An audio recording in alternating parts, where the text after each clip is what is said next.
ਬੰਦ। ਰਾਮਦਾਸ ਅਰਜਨ ਗੁਰੂ ਬਾਰ ਸ੍ਰੀ ਹਰਿ ਗੋਬਿੰਦ।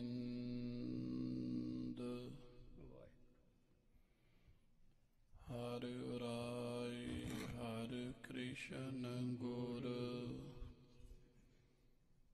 ਤੇਗ ਬਹਾਦੁਰ ਚੰਦ। ਦਸਵੇਂ ਗੋਬਿੰਦ ਸਿੰਘ ਗੁਰ ਨਮੋ ਚਰਨ ਅਰਵਿੰਦ।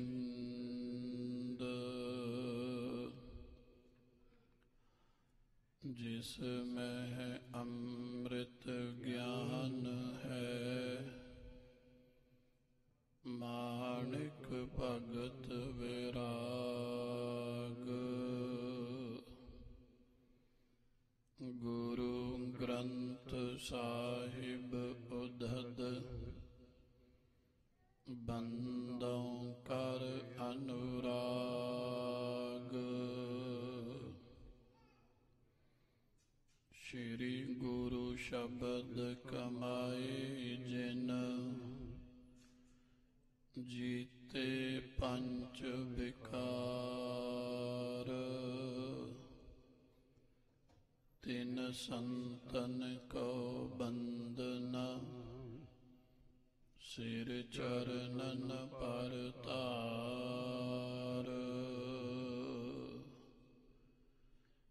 ਏਕੰਕਾਰਾ ਸਤਿਗੁਰੂ ਤਿਹ ਪ੍ਰਸਾਦ ਸਚ ਹੋਏ। ਵਾਹਿਗੁਰੂ ਜੀ ਕੀ ਫਤਿਹ। ਵਿਘਨ ਵਿਨਾਸ਼ਨ ਸੋਏ। ਵਾਹਿਗੁਰੂ ਜੀ ਕੀ ਫਤਿਹ। ਵਿਘਨ ਵਿਨਾਸ਼ਨ ਸੋਏ।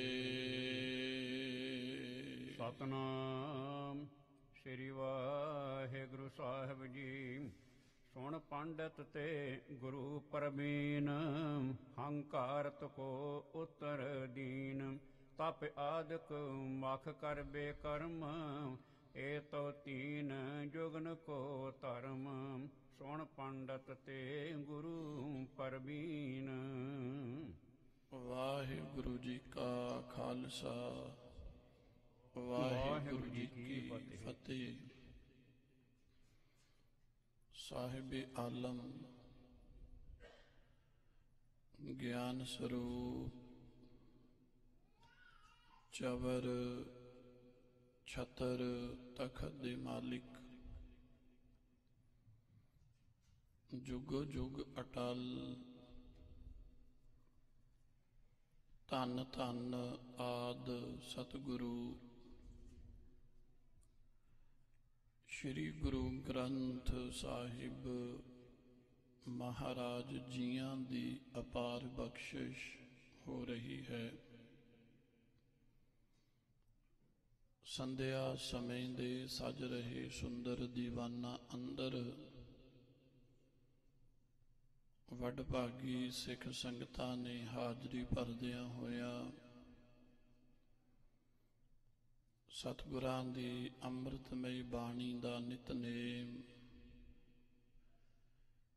ਸੋਦਰ ਸ਼੍ਰੀ ਰਹਿਰਾਸ ਸਾਹਿਬ ਜੀਆਂ ਦਾ ਪਾਠ ਅਤੇ ਤੁਰਕੀ ਬਾਣੀ ਦਾ ਨਿਰੋਲ ਹਰ ਜਸ ਕੀਰਤਨ ਗੁਰੂ ਘਰ ਦੇ ਕੀਰਤਨੀਆਂ ਦੀ ਰਸਨਾ ਤੋਂ ਸਰਵਣ ਕੀਤਾ ਹੈ। ਉਪਰੰਤ ਸੁਣ ਸਾਖੀ ਮਨ ਜਪ ਪਿਆਰ ਦੇ ਮਹਾਵਾਕਾਂ ਅਨੁਸਾਰ ਸਤਿਗੁਰੂ ਪਾਤਸ਼ਾਹ ਜੀਆਂ ਦੇ ਪਾਵਨ ਪਵਿੱਤਰ ਜੀਵਨ ਦੀ ਲੜੀਵਾਰ ਕਥਾ ਵਿਚਾਰ ਸਰਵਣ ਕਰਨ ਲਈ ਹਜ਼ੂਰ ਸੱਚੇ ਪਾਤਸ਼ਾਹ ਜੀਆਂ ਦੇ ਸਨਮੁਖ ਸੰਗਤ ਰੂਪ ਵਿੱਚ ਜੁੜ ਬੈਠੇ ਹਾਂ। ਸੇਵਾ ਦੀ ਮੂਰਤ ਗਿਆਨ ਘਨ ਸਤਿਗੁਰੂ ਤੀਸਰੇ ਪਾਤਸ਼ਾਹ ਸ੍ਰੀ ਗੁਰੂ ਅਮਰਦਾਸ ਮਹਾਰਾਜ ਜੀਆਂ ਦਾ ਪਾਵਨ ਪਵਿੱਤਰ ਜੀਵਨ ਸ੍ਰੀ ਗੁਰਪ੍ਰਤਾਪ ਸੂਰਜ ਪ੍ਰਕਾਸ਼ ਗ੍ਰੰਥ ਵਿੱਚੋਂ ਆਪਾਂ ਕ੍ਰਮ ਅਨੁਸਾਰ ਸਰਵਣ ਕਰ ਰਹੇ ਹਾਂ। ਇਸ ਚੱਲ ਰਹੇ ਪ੍ਰਸੰਗ ਦੌਰਾਨ ਆਪਾਂ ਨੇ ਸਰਵਣ ਕੀਤਾ ਹੈ ਕਿ ਧੰਨ ਗੁਰੂ ਸ੍ਰੀ ਗੁਰੂ ਅਮਰਦਾਸ ਸੱਚੇ ਪਾਤਸ਼ਾਹ ਜੀ ਮਹਾਰਾਜ ਸ੍ਰੀ ਗੋਇੰਦਵਾਲ ਸਾਹਿਬ ਜੀਆਂ ਦੀ ਪਾਵਨ ਧਰਤੀ ਤੇ ਵਿਰਾਜਮਾਨ ਹਨ। ਅਨੇਕਾਂ ਸਿੱਖ ਸੰਗਤਾਂ ਨੂੰ, ਅਭਿਲਾਸ਼ੀ ਜਗਿਆਸੂਆਂ ਨੂੰ ਸੰਸਾਰਕ ਔਰ ਅਧਿਆਤਮਕ ਬਖਸ਼ਿਸ਼ਾਂ ਦੇ ਕੇ ਨਿਹਾਲ ਕਰ ਰਹੇ ਨੇ। ਸਤਿਗੁਰਾਂ ਦੀ ਮਹਿਮਾ ਦੇਸ਼ਾਂ ਵਿਦੇਸ਼ਾਂ ਵਿੱਚ ਫੈਲ ਰਹੀ ਹੈ। ਸਤਿਗੁਰਾਂ ਦੀ ਇਸ ਮਹਾਨ ਉਸਤਤ ਨੂੰ ਸੁਣ ਕੇ ਇੱਕ ਵਿਦਿਆ ਅਭਿਮਾਨੀ, ਵਿਦਿਆ ਦਾ ਹੰਕਾਰ ਕਰਨ ਵਾਲਾ ਔਰ ਵਿਸ਼ੇਸ਼ ਤੌਰ ਤੇ ਨਿਆਇ ਸ਼ਾਸਤਰ ਦਾ ਮਹਾਨ ਪੰਡਿਤ, ਜਿਸ ਦਾ ਨਾਮ ਬੇਣੀ ਹੈ, ਇਹ ਸ੍ਰੀ ਗੋਇੰਦਵਾਲ ਸਾਹਿਬ ਵਿਖੇ ਆਇਆ ਔਰ ਮਨ ਦੇ ਵਿੱਚ ਖਿਆਲ ਹੈ ਕਿ ਗੁਰੂ ਅਮਰਦਾਸ ਜੀ ਬੜੇ ਸਾਦੇ ਜਿਹੇ ਦਿਸ ਰਹੇ ਨੇ ਔਰ ਬੜੇ ਬਜ਼ੁਰਗ ਨੇ। ਬੜਾ ਸਾਦਗੀ ਵਾਲਾ ਇਹਨਾਂ ਦਾ ਲਿਬਾਸ ਹੈ ਔਰ ਬੜੇ ਸਰਲ ਜਿਹੇ ਸ਼ਬਦ ਬੋਲਦੇ ਨੇ।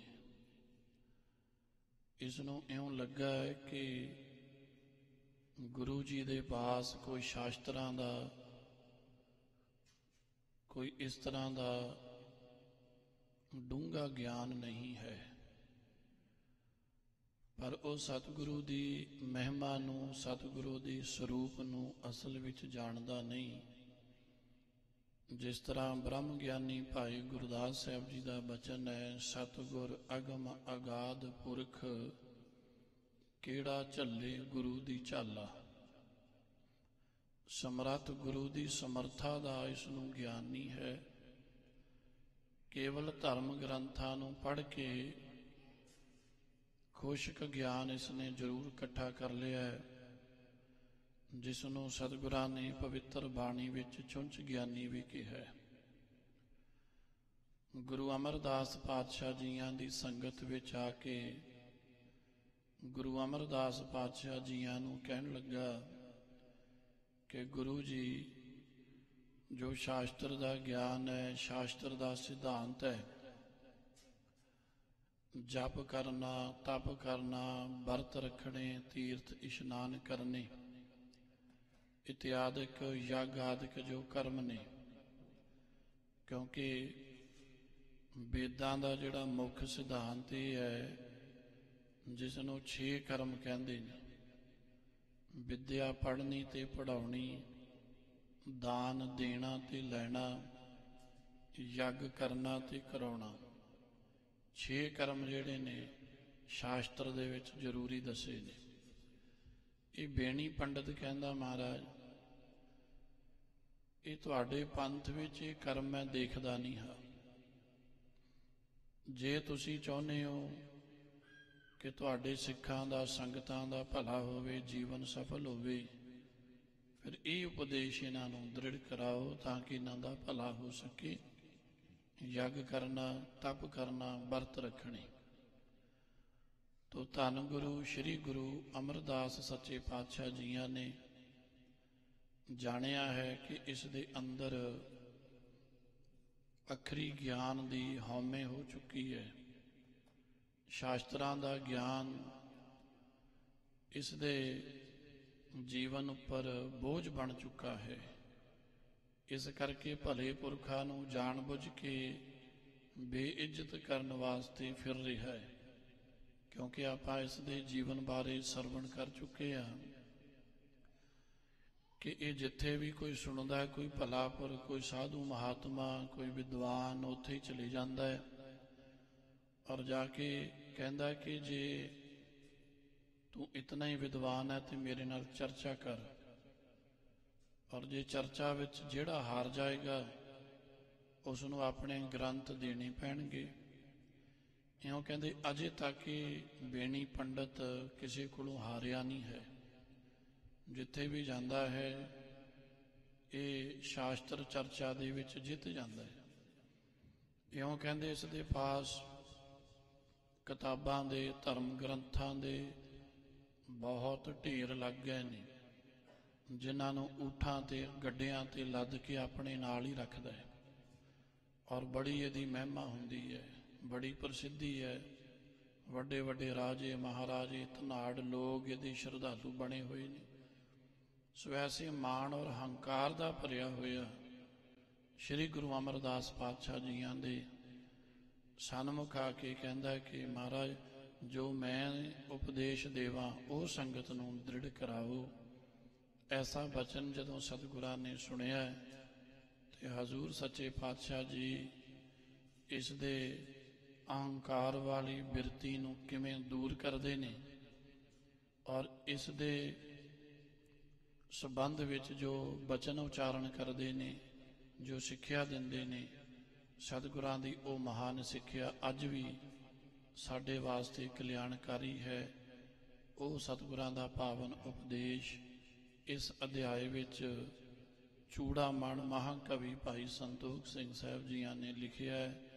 ਇਸ ਤੋਂ ਅੱਗੇ ਜਿਸ ਪ੍ਰਕਾਰ ਸਤਿਗੁਰੂ ਜੀ ਬਖਸ਼ਿਸ਼ ਕਰ ਰਹੇ ਨੇ, ਆਓ ਗੁਰੂ ਚਰਨਾਂ 'ਚ ਹਾਜ਼ਰੀ ਭਰਦਿਆਂ ਹੋਇਆਂ ਮਨ ਚਿੱਤ ਵਰਿੱਤੀਆਂ ਦੀ ਇਕਾਗਰਤਾ ਨਾਲ ਗੁਰੂ ਸ਼ਬਦ ਦੀ, ਸਤਿਗੁਰਾਂ ਦੇ ਪਵਿੱਤਰ ਜੀਵਨ ਦੀ ਕਥਾ ਵਿਚਾਰ ਸਰਵਣ ਕਰਕੇ ਲਾਹ ਪ੍ਰਾਪਤ ਕਰੀਏ ਜੀ। ਸਤਿਨਾਮ ਸ੍ਰੀ ਵਾਹਿਗੁਰੂ ਸਾਹਿਬ ਜੀ। ਸੁਣ ਪੰਡਤ ਤੇ ਗੁਰੂ ਪ੍ਰਬੀਨ। ਪ੍ਰਬੀਨ ਕਹਿੰਦੇ ਨੇ ਜੋ ਬਹੁਤ ਸਿਆਣਾ ਹੈ, ਜੋ ਬਹੁਤ ਗਿਆਨਵਾਨ ਹੈ, ਜੋ ਸਭ ਤਰ੍ਹਾਂ ਕਰਕੇ ਸਮਰੱਥ ਹੈ। ਤੋ ਕਹਿੰਦੇ ਇਸ ਤਰ੍ਹਾਂ ਪ੍ਰਬੀਨ ਸਤਿਗੁਰੂ ਜੀਆਂ ਨੇ ਪੰਡਤ ਦੇ ਜਦੋਂ ਇਹ ਖਿਆਲ ਸੁਣੇ ਹਨ, ਹੰਕਾਰਤ ਕੋ ਉਤਰ ਦੀਨ। ਇਸ ਹੰਕਾਰੀ ਮਨ ਵਾਲੇ ਬੇਣੀ ਪੰਡਤ ਨੂੰ ਸਤਿਗੁਰਾਂ ਨੇ ਉਸ ਵੇਲੇ ਉੱਤਰ ਦਿੱਤਾ ਹੈ। ਤਪ ਆਦਿਕ ਮਖ ਕਰ ਬੇਕਰਮ। ਮਹਾਰਾਜ ਕਹਿਣ ਲੱਗੇ ਜਿਹੜੇ ਤਪ ਕਰਨੇ ਨੇ, ਮਖ ਕਹਿੰਦੇ ਯੱਗ ਕਰਨਾ, ਇਹ ਜਿਹੜੇ ਕਰਮ ਹਨ ਇਹ ਤੋ ਤੀਨ ਜੁਗਨ ਕੋ ਧਰਮ। ਮਹਾਰਾਜ ਕਹਿੰਦੇ ਤਾਂ ਪਹਿਲੇ ਤਿੰਨਾਂ ਯੁਗਾਂ ਦੇ ਧਰਮ ਹਨ, ਸਤਯੁਗ ਦੇ ਅੰਦਰ ਔਰ ਤ੍ਰੇਤੇ ਦੇ ਅੰਦਰ ਔਰ ਦੁਆਪਰ ਦੇ ਅੰਦਰ। ਇਹ ਕਰਮਾਂ ਦੀ ਠੀਕ ਹੈ ਬੜੀ ਮਹਾਨਤਾ ਸੀ।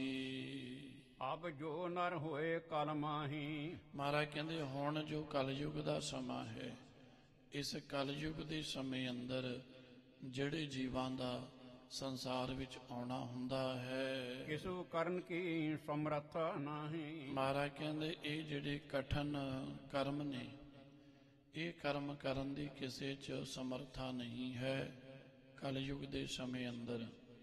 ਇਸ ਕਰਕੇ ਇਹਨਾਂ ਕਰਮਾਂ ਦੀ ਕੋਈ ਮਹਾਨਤਾ ਨਹੀਂ ਹੈ। ਇਸ ਕਰਕੇ ਅਸੀਂ ਇਹਨਾਂ ਕਰਮਾਂ ਤੋਂ ਵਿਸ਼ੇਸ਼ ਤੌਰ 'ਤੇ ਜਗਿਆਸੂਆਂ ਨੂੰ, ਅਭਿਆਸੀਆਂ ਨੂੰ ਵਰਜਦੇ ਹਾਂ। ਜਿਸ ਪ੍ਰਕਾਰ ਸਿੱਖ ਪੰਥ ਦੇ ਮਹਾਨ ਵਿਦਵਾਨ ਮਹਾਂਪੁਰਖ ਹੋਏ ਨੇ ਸ਼੍ਰੀਮਾਨ ਪੰਡਿਤ ਗੁਲਾਬ ਸਿੰਘ ਜੀ, ਉਹਨਾਂ ਨੇ ਇੱਕ ਬਹੁਤ ਮਹੱਤਵਪੂਰਨ ਬੜਾ ਪ੍ਰਸਿੱਧ ਗ੍ਰੰਥ ਲਿਖਿਆ ਹੈ, ਵਿਦਵਾਨ ਜਾਣਦੇ ਨੇ। ਉਸ ਗ੍ਰੰਥ ਦਾ ਨਾਮ ਹੈ ਭਾਵਰਸ ਅੰਮ੍ਰਿਤ। ਭਾਵਰਸ ਅੰਮ੍ਰਿਤ ਅੰਦਰ ਉਹਨਾਂ ਨੇ ਗੁਰੂ ਨਾਨਕ ਸਾਹਿਬ ਮਹਾਰਾਜ ਜੀਆਂ ਦੇ ਸਿਧਾਂਤ ਦਾ ਜ਼ਿਕਰ ਕਰਦਿਆਂ ਇੱਕ ਬਚਨ ਲਿਖਿਆ ਹੈ। ਕਹਿੰਦੇ ਜਗ ਜੀਰਨ ਸਾਧਨ ਦੂਰ ਕਰੇ, ਦ੍ਰਿੜ ਸਾਧਨ ਰਾਮੈ ਨਾਮ ਬਤਾਇਓ। ਜੀਰਨ ਕਹਿੰਦੇ ਨੇ ਪੁਰਾਣਾ। ਕਹਿੰਦੇ ਸੰਸਾਰ ਵਿੱਚ ਜਿਹੜੇ ਪੁਰਾਣੇ ਸਾਧਨ ਸਨ, ਯੱਗ ਕਰਨਾ, ਧੂਣੀਆਂ ਤੌਣੀਆਂ, ਯੋਗ ਆਸਣ ਲਾਉਣੇ, ਵਰਤ ਰੱਖਣੇ, ਭੁੱਖੇ ਰਹਿ ਕੇ ਤਪ ਕਰਨਾ, ਇਹ ਸਾਰੇ ਜਿਹੜੇ ਜੀਰਨ ਸਾਧਨ ਸਨ, ਪੁਰਾਣੇ ਸਾਧਨ, ਇਹਨਾਂ ਸਾਰੇ ਪੁਰਾਣੇ ਯੁੱਗਾਂ ਦੇ, ਪੁਰਾਣੇ ਸਮਿਆਂ ਦੇ ਪੁਰਾਣੇ ਸਾਧਨਾਂ ਨੂੰ ਗੁਰੂ ਨਾਨਕ ਸਾਹਿਬ ਜੀ ਨੇ ਦੂਰ ਕਰਾ ਦਿੱਤਾ। ਜਗ ਜੀਰਨ ਸਾਧਨ ਦੂਰ ਕਰੇ। ਦ੍ਰਿੜ ਸਾਧਨ, ਇੱਕੋ ਹੀ ਸਾਧਨ ਦ੍ਰਿੜ ਕਰਾਇਆ, ਇੱਕੋ ਹੀ ਉਪਦੇਸ਼ ਦਿੱਤਾ ਹੈ।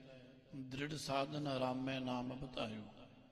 ਉਸ ਰਮੇ ਹੋਏ ਵਾਹਿਗੁਰੂ ਪਰਮਾਤਮਾ ਦੇ ਨਾਮ ਸਿਮਰਨ ਦਾ ਇਹ ਸ਼ੁਭ ਉਪਦੇਸ਼ ਗੁਰੂ ਨਾਨਕ ਸਾਹਿਬ ਜੀ ਨੇ ਦ੍ਰਿੜ ਕਰਾਇਆ। ਇਸੇ ਪ੍ਰਕਾਰ ਸ੍ਰੀ ਗੁਰੂ ਅਮਰਦਾਸ ਮਹਾਰਾਜ ਕਹਿੰਦੇ, ਪੰਡਤ ਜੀ, ਜਿਹੜੇ ਕਰਮਾਂ ਦਾ ਤੁਸੀਂ ਜ਼ਿਕਰ ਕਰ ਰਹੇ ਹੋ, ਇਹ ਤਾਂ ਪੁਰਾਣੇ ਯੁੱਗਾਂ ਦੇ ਕਰਮ ਕਾਂਡ ਹਨ। ਕਲਯੁੱਗ ਦੇ ਅੰਦਰ ਇਹਨਾਂ ਕਰਮਾਂ ਨਾਲ ਜੀਵ ਦਾ ਭਲਾ ਨਹੀਂ ਹੁੰਦਾ। ਬਿਨਾ ਅੰਨ ਤੇ ਪ੍ਰਾਣ ਬਨਾਸੈ। ਮਹਾਰਾਜ ਕਹਿੰਦੇ, ਬਿਨਾ ਅੰਨ ਤੋਂ, ਬਿਨਾ ਭੋਜਨ ਤੋਂ ਇਸ ਮਨੁੱਖ ਦੇ ਪ੍ਰਾਣਾਂ ਦਾ ਨਾਸ਼ ਹੋ ਜਾਂਦਾ ਹੈ। ਜੋ ਵਰਤ ਆਦਿਕ ਰੱਖਣੇ ਨੇ, ਭੁੱਖੇ ਰਹਿਣਾ ਹੈ, ਇਸ ਨੂੰ ਮਹਾਰਾਜ ਜੀ ਨੇ ਵਰਜਿਆ ਹੈ। ਸਤਿਗੁਰੂ ਸੱਚੇ ਪਾਤਸ਼ਾਹ ਜੀਆਂ ਦਾ ਬਚਨ ਹੈ, ਛੋੜੈ ਅੰਨ ਕਰੇ ਪਾਖੰਡ, ਨਾ ਸੁਹਾਗਨ ਨਾ ਉਹੇ ਰੰਡ। ਗੁਰਬਾਣੀ ਦਾ ਬਚਨ ਹੈ, ਅੰਨੈ ਬਿਨਾ ਨਾ ਹੋਏ ਸੁਕਾਲ, ਤਜਿਐ ਅੰਨ ਨਾ ਮਿਲੇ ਗੋਪਾਲ। ਸਤਿਗੁਰਾਂ ਦਾ ਬਚਨ ਹੈ, ਵਰਤ ਕਰੇ ਚੰਦਰਾਇਣਾ, ਸੇ ਕਿਤੇ ਨਾ ਲੇਖੰ। ਮਹਾਰਾਜ ਕਹਿੰਦੇ, ਵਰਤ ਰੱਖਣੇ, ਸੂਰਜ ਨੂੰ, ਚੰਦਰਮਾ ਨੂੰ ਅਰਗ ਦੇਣਾ, ਜਿਵੇਂ ਬਹੁਤ ਸਾਰੇ ਲੋਕ ਵਰਤ ਆਦਿਕ ਰੱਖਦੇ ਨੇ। ਗੁਰਮਤਿ ਦਾ ਇਹ ਸਿਧਾਂਤ ਨਹੀਂ ਹੈ। ਸੱਚੇ ਪਾਤਸ਼ਾਹ ਜੀ ਕਹਿੰਦੇ, ਭਾਈ, ਸਿਰਫ ਸਾਲ ਬਾਅਦ ਇੱਕ ਦਿਨ ਭੁੱਖੇ ਰਹਿਣ ਨਾਲ, ਵਰਤ ਰੱਖਣ ਨਾਲ ਕੁਝ ਨਹੀਂ ਬਣੇਗਾ। ਤੇ ਮਹਾਰਾਜ ਕਹਿੰਦੇ, ਜੇ ਵਰਤ ਰੱਖਣਾ ਹੈ, ਇਹਨਾਂ ਗਿਆਨ ਕਰਮ ਇੰਦਰੀਆਂ ਦਾ ਵਰਤ ਰੱਖੋ। ਅੱਖਾਂ ਜਿਹੜੀਆਂ ਨੇ, ਪਰਾਇਆ ਤਨ ਧਨ ਨਾ ਦੇਖਣ, ਇਹ ਅੱਖਾਂ ਦਾ ਵਰਤ ਹੈ। ਜ਼ੁਬਾਨ ਕਿਸੇ ਦੀ ਨਿੰਦਾ ਚੁਗਲੀ ਨਾ ਕਰੇ, ਇਹ ਜ਼ੁਬਾਨ ਦਾ ਵਰਤ ਹੈ। ਕੰਨ ਨਿੰਦਾ ਚੁਗਲੀ ਨਾ ਸੁਣਨ, ਇਹ ਕੰਨਾਂ ਦਾ ਵਰਤ ਹੈ। ਪੈਰ ਮਾੜੀ ਸੰਗਤ ਵਿੱਚ ਚੱਲ ਕੇ ਨਾ ਜਾਣੇ, ਪੈਰਾਂ ਦਾ ਵਰਤ ਹੈ। ਹੱਥਾਂ ਨਾਲ ਚੋਰੀ ਯਾਰੀ ਨਹੀਂ ਕਰਨੀ, ਹੱਥਾਂ ਦਾ ਵਰਤ ਹੈ। ਮਹਾਰਾਜ ਕਹਿੰਦੇ, ਭਾਈ, ਜੇ ਵਰਤ ਰੱਖਣਾ ਹੈ, ਇਉਂ ਵਰਤ ਰੱਖ। ਤੇ ਜੇ ਨਿੰਦਾ ਵੀ ਕਰਦਾ ਰਿਹਾ, ਚੁਗਲੀ ਵੀ ਕਰਦਾ ਰਿਹਾ, ਕੁਸੰਗਤ ਵਿੱਚ ਵੀ ਜਾਂਦਾ ਰਿਹਾ, ਹੱਥਾਂ ਨਾਲ ਚੋਰੀ ਯਾਰੀ ਵੀ ਕਰਦਾ ਰਿਹਾ, ਤੇ ਸਾਲ ਦੇ ਵਿੱਚ 2-4 ਦਿਨ ਭੁੱਖਾ ਰਹਿ ਕੇ ਕਹਿ ਦਿੱਤਾ, ਮੇਰੇ ਵਰਗਾ ਧਰਮੀ ਕੋਈ ਨਹੀਂ, ਮਹਾਰਾਜ ਕਹਿੰਦੇ, ਇਉਂ ਭਾਈ ਪ੍ਰਵਾਨਗੀ ਨਹੀਂ ਮਿਲੇਗੀ। ਇਸ ਕਰਕੇ ਇਸ ਤਰ੍ਹਾਂ ਦੇ ਵਰਤ ਦੀ ਮਹਾਰਾਜ ਕਹਿੰਦੇ, ਭਾਈ, ਮਨਾਹੀ ਹੈ। ਸਰੀਰ ਨੂੰ ਕਸ਼ਟ ਦੇਣਾ, ਦੁੱਖ ਦੇਣਾ, ਮਹਾਰਾਜ ਕਹਿੰਦੇ ਇਹ ਨਹੀਂ। ਇਸ ਕਰਕੇ ਸ੍ਰੀ ਗੁਰੂ ਅਮਰਦਾਸ ਮਹਾਰਾਜ ਕਹਿੰਦੇ, ਬਿਨਾ ਅੰਨ ਤੇ ਪ੍ਰਾਣ ਬਿਨਾਸੈ। ਅੰਨ ਦੇਵਤਾ ਹੈ, ਇਸ ਕਰਕੇ ਅੰਨ ਤੋਂ ਬਿਨਾ ਪ੍ਰਾਣਾਂ ਦਾ ਨਾਸ਼ ਹੋ ਜਾਂਦਾ ਹੈ। ਕਿਮ ਤਪ ਕਰਹਿ ਜਾਏ ਬਨ ਵਾਸੈ। ਇਸ ਕਰਕੇ ਮਹਾਰਾਜ ਕਹਿੰਦੇ, ਹੁਣ ਕਿਵੇਂ ਤਪ ਕਰਨ, ਜਾ ਕੇ ਬਨਵਾਸੇ, ਬਨਾਂ ਦੇ ਵਿੱਚ, ਜੰਗਲਾਂ ਵਿੱਚ ਕਿਵੇਂ ਵਾਸ ਕਰਨ। ਗੁਰਮਤਿ ਦਾ ਇਹ ਸਿਧਾਂਤ ਹੀ ਨਹੀਂ ਹੈ।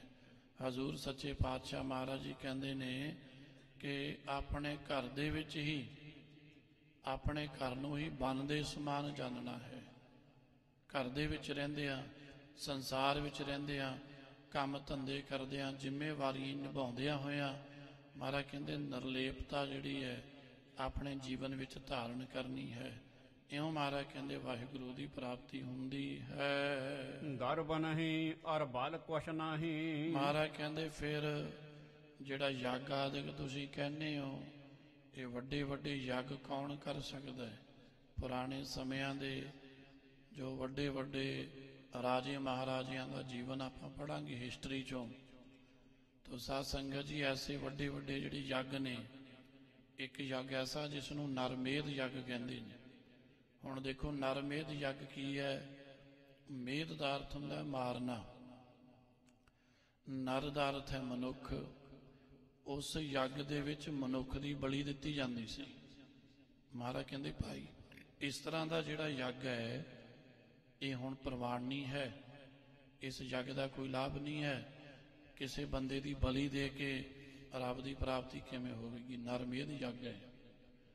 ਪੁਰਾਣੇ ਸਮੇਂ ਦਾ ਇੱਕ ਬੜਾ ਮਸ਼ਹੂਰ ਯੱਗ ਸੀ ਜਿਸ ਨੂੰ ਕਹਿੰਦੇ ਅਸ਼ਵਮੇਧ ਯੱਗ, ਜਿਸ ਨੂੰ ਅੰਮ੍ਰਿਤ ਬਾਣੀ ਵਿੱਚ ਮਹਾਰਾਜ ਜੀ ਨੇ ਲਿਖਿਆ ਅਸਮੇਧ ਜੱਗਨੇ। ਅਸਮੇਧ ਯੱਗ ਕਰਦੇ ਸਨ ਲੋਕ। ਅਸ ਨਾਮ ਹੈ ਘੋੜੇ ਦਾ, ਮੇਧ ਨਾਮ ਹੈ ਮਾਰਨਾ।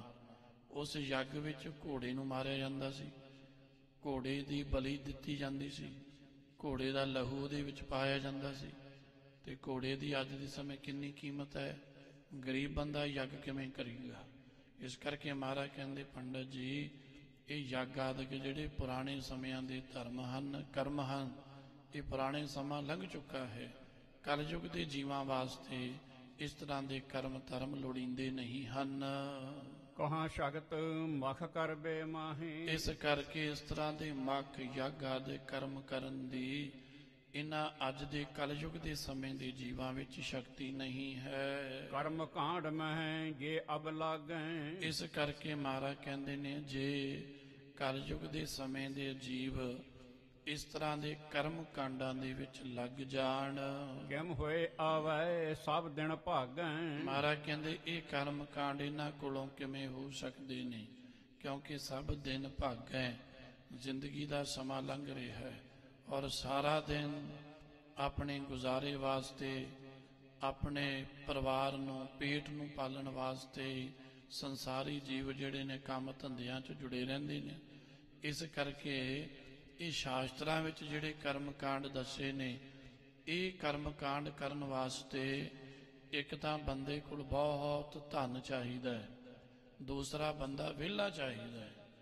ਤੋ ਜਿਹੜਾ ਗਰੀਬ ਹੋਏਗਾ ਉਹ ਕਿਵੇਂ ਕਰਮ ਕਰੇਗਾ।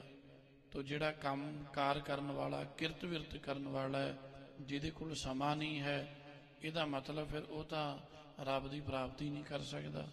ਇਸ ਕਰਕੇ ਸਤਿਗੁਰਾਂ ਨੇ ਸਾਨੂੰ ਇਹ ਉਪਦੇਸ਼ ਦਿੱਤਾ ਹੈ। ਮਹਾਰਾਜ ਕਹਿੰਦੇ ਨੇ ਕਿ ਆਪਣੇ ਹੱਥਾਂ ਪੈਰਾਂ ਨਾਲ ਕਿਰਤ ਵਿਰਤ ਕਰਨੀ ਹੈ। ਹਾਥ ਪਾਉ ਕਰ ਕਾਮ ਸਭ ਚੀਤ ਨਿਰੰਜਨ ਨਾਮ। ਇਹ ਸਿਧਾਂਤ ਮਹਾਰਾਜ ਜੀ ਨੇ ਸਾਨੂੰ ਬਖਸ਼ਿਆ ਹੈ। ਭਾਈ ਗੁਰਦਾਸ ਸਾਹਿਬ ਜੀ ਦਾ ਬਚਨ ਹੈ ਕਿਰਤ ਵਿਰਤ ਕਰ ਧਰਮ ਦੀ। ਸੋ ਇਸ ਤਰ੍ਹਾਂ ਦਾ ਕਿਰਤ ਕਰਨ ਦਾ ਉਪਦੇਸ਼ ਮਹਾਰਾਜ ਜੀ ਨੇ ਦਿੱਤਾ ਹੈ। ਗੁਰੂ ਨਾਨਕ ਸਾਹਿਬ ਸੱਚੇ ਪਾਤਸ਼ਾਹ ਜੀ ਆਪਣੇ ਜੀਵਨ ਦੇ ਕਰੀਬਨ ਪਿਛਲੇ 18 ਸਾਲ ਲਗਾਤਾਰ ਸ਼੍ਰੀ ਕਰਤਾਰਪੁਰ ਸਾਹਿਬ ਦੀ ਪਾਵਨ ਧਰਤੀ ਤੇ ਰਹੇ ਔਰ ਕਰਤਾਰਪੁਰ ਸਾਹਿਬ ਵਿਖੇ ਮਹਾਰਾਜ ਜੀਆਂ ਨੇ ਸਾਧ ਸੰਗਤ ਜੀ ਹਲ ਚਲਾਇਆ, ਖੇਤੀ ਕੀਤੀ ਹੈ। ਕਿਰਤ ਕਰਨ ਦਾ ਆਪ ਕਿਰਤ ਕਰਕੇ ਉਪਦੇਸ਼ ਦਿੱਤਾ ਹੈ। ਤੋ ਮਹਾਰਾਜ ਕਹਿੰਦੇ ਪੰਡਤ ਜੀ ਇਹ ਜਿਹੜੇ ਸ਼ਾਸਤਰਾਂ ਵਿੱਚ ਜਟਿਲ ਕਰਮ ਦੱਸੇ ਨੇ, ਇਹ ਕਰਮ ਕਰਨ ਦੀ ਹੈਸੀਅਤ ਹਰ ਇੱਕ ਇਨਸਾਨ ਵਿੱਚ ਨਹੀਂ ਹੈ। ਇਹ ਕਰਮ ਹਰ ਕੋਈ ਨਹੀਂ ਕਰ ਸਕਦਾ। ਇਹ ਕੰਮ ਕਰਨ ਵਾਸਤੇ ਆਪਣੇ ਸੰਸਾਰੀ ਜੀਵਨ ਦਾ ਤਿਆਗ ਕਰਨਾ ਪਏਗਾ, ਕੰਮ ਧੰਦੇ ਛੱਡਣੇ ਪੈਣਗੇ, ਫਿਰ ਬਹੁਤ ਪੈਸੇ ਦੀ, ਬਹੁਤ ਸਮੇਂ ਦੀ ਲੋੜ ਹੈ। ਇਸ ਕਰਕੇ ਜਿਹੜਾ ਕਿਰਤ ਵਿਰਤ ਕਰਨ ਵਾਲਾ ਹੈ, ਗਰੀਬ ਬੰਦਾ ਹੈ, ਉਹ ਤਾਂ ਰੱਬ ਨੂੰ ਮਿਲ ਹੀ ਨਹੀਂ ਸਕਦਾ ਜੇ ਸ਼ਾਸਤਰਾਂ ਦੇ ਅਨੁਸਾਰ ਚੱਲੀਏ। ਤਾਂ ਇਸ ਕਰਕੇ ਮਹਾਰਾਜ ਕਹਿੰਦੇ ਪੰਡਤ ਜੀ ਚਿੰਤਾ ਨਾ ਕਰੋ, ਇਹ ਕਰਮ ਕਾਂਡ ਇਸ ਮਨੁੱਖ ਦਾ ਕੁਝ ਨਹੀਂ ਸਵਾਰਦੇ। ਦੁਸ਼ ਕਰ ਸੋਚ ਆਦ ਕੋ ਕਰਨੋ। ਮਹਾਰਾਜ ਕਹਿੰਦੇ ਫਿਰ ਜਿਹੜਾ ਸੋਚ, ਸੁੱਚ ਪਵਿੱਤਰਤਾ ਕਹਿੰਦੇ ਹੋ ਤੇ ਸੁਚਮਤਾ ਕਿੰਨੀ ਕੁ ਹੈ। ਅੰਮ੍ਰਿਤ ਬਾਣੀ ਅੰਦਰ ਬਚਨ ਹੈ, ਕਹਿੰਦੇ ਕਾਠੀ ਧੋਈ ਜਲਾਵੇ ਹੈ। ਕਾਠੀ ਨਾਮ ਹੈ ਲੱਕੜਾਂ ਦਾ। ਇਹ ਬ੍ਰਾਹਮਣ ਪੰਡਤ ਕਹਿੰਦਾ ਹੈ ਕਿ ਤਾਂ ਰੱਬ ਦੀ ਪ੍ਰਾਪਤੀ ਹੋਵੇਗੀ ਜੇ ਇਹ ਬੰਦਾ ਜਿੱਥੇ ਭੋਜਨ ਬਣਾਉਂਦਾ ਹੈ ਨਾ, ਚੌਂਕੇ 'ਚ, ਚੁੱਲ੍ਹੇ 'ਚ, ਉਸ ਚੁੱਲ੍ਹੇ ਵਿੱਚ ਜਿਹੜੀ ਅੱਗ ਬਾਲੇਗਾ ਉਹ ਲੱਕੜਾਂ ਵੀ ਧੋ ਕੇ ਲਿਆਵੇ। ਫਿਰ ਕਹਿੰਦੇ ਅੱਗ ਸੁੱਚੀ ਰਹੇਗੀ। ਸੋ ਦਿਮਾਗ ਤੇ ਐਸਾ ਅਸਰ ਪੈ ਗਿਆ ਕਿ ਅੱਗ ਵੀ ਇਸ ਨੂੰ ਝੂਠੀ ਲੱਗ ਰਹੀ ਹੈ। ਸੋ ਇਸ ਤਰ੍ਹਾਂ ਦਾ ਇਹਦਾ ਸੁਭਾਅ, ਇਸ ਤਰ੍ਹਾਂ ਦੇ ਸ਼ਾਸਤਰ ਦੇ ਕਰਮ ਕਾਂਡ ਨੇ। ਸੋ ਇੱਥੋਂ ਤੱਕ ਮਨ ਤੇ ਅਸਰ ਹੈ। ਕਹਿੰਦੇ ਕਿ ਜੇ ਕਿਸੇ ਸ਼ੂਦਰ ਦਾ ਪਰਛਾਵਾਂ ਵੀ ਪੈ ਜਾਏ ਨਾ, ਕਹਿੰਦੇ ਤਦ ਵੀ ਮੇਰਾ ਚੌਂਕਾ ਪਿੱਟਿਆ ਜਾਏਗਾ, ਮੇਰਾ ਜਨਮ ਭ੍ਰਿਸ਼ਟ ਹੋ ਜਾਏਗਾ। ਇਸ ਤਰ੍ਹਾਂ ਦੇ ਕਰਮ ਕਾਂਡਾਂ ਵਿੱਚ ਇਹਨਾਂ ਨੇ ਸੰਸਾਰ ਨੂੰ ਬੰਨ੍ਹ ਦਿੱਤਾ ਔਰ ਇਹਨਾਂ ਸ਼ਾਸਤਰਾਂ ਦੇ ਕਰਮ ਕਾਂਡਾਂ ਵਿੱਚ ਜਿਉਣ ਵਾਲੇ ਜਿਹੜੇ ਪੁਰਾਣੇ ਸਮੇਂ ਦੇ ਲੋਕ ਸਨ, ਉਹਨਾਂ ਦਾ ਜੀਵਨ, ਉਹਨਾਂ ਦੇ ਜੀਵਨ ਦੇ ਹਾਲਾਤ ਸਾਧ ਸੰਗਤ ਜੀ ਕੈਸੇ ਦੁਖਦਾਈ ਨੇ, ਸਾਨੂੰ ਇਹਨਾਂ ਸ਼ਾਸਤਰਾਂ ਤੋਂ ਹੀ ਪਤਾ ਲੱਗਦਾ ਹੈ। ਜਿਸ ਤਰ੍ਹਾਂ ਸਾਧ ਸੰਗਤ ਜੀ 27 ਸਿਮਰਤੀਆਂ ਵਿੱਚੋਂ ਇੱਕ ਸਿਮਰਤੀ ਬਹੁਤ ਮਸ਼ਹੂਰ ਹੈ, ਮਨੂ ਸਿਮਰਤੀ, ਜਿਸ ਨੂੰ ਮਹਾਰਿਸ਼ੀ ਮਨੂ ਨੇ ਲਿਖਿਆ। ਸੋ ਮਨੂ ਸਿਮਰਤੀ ਵਿੱਚ ਕੁਝ ਇਸ ਤਰ੍ਹਾਂ ਦਾ ਖਿਆਲ ਸਾਨੂੰ ਮਿਲਦਾ ਹੈ।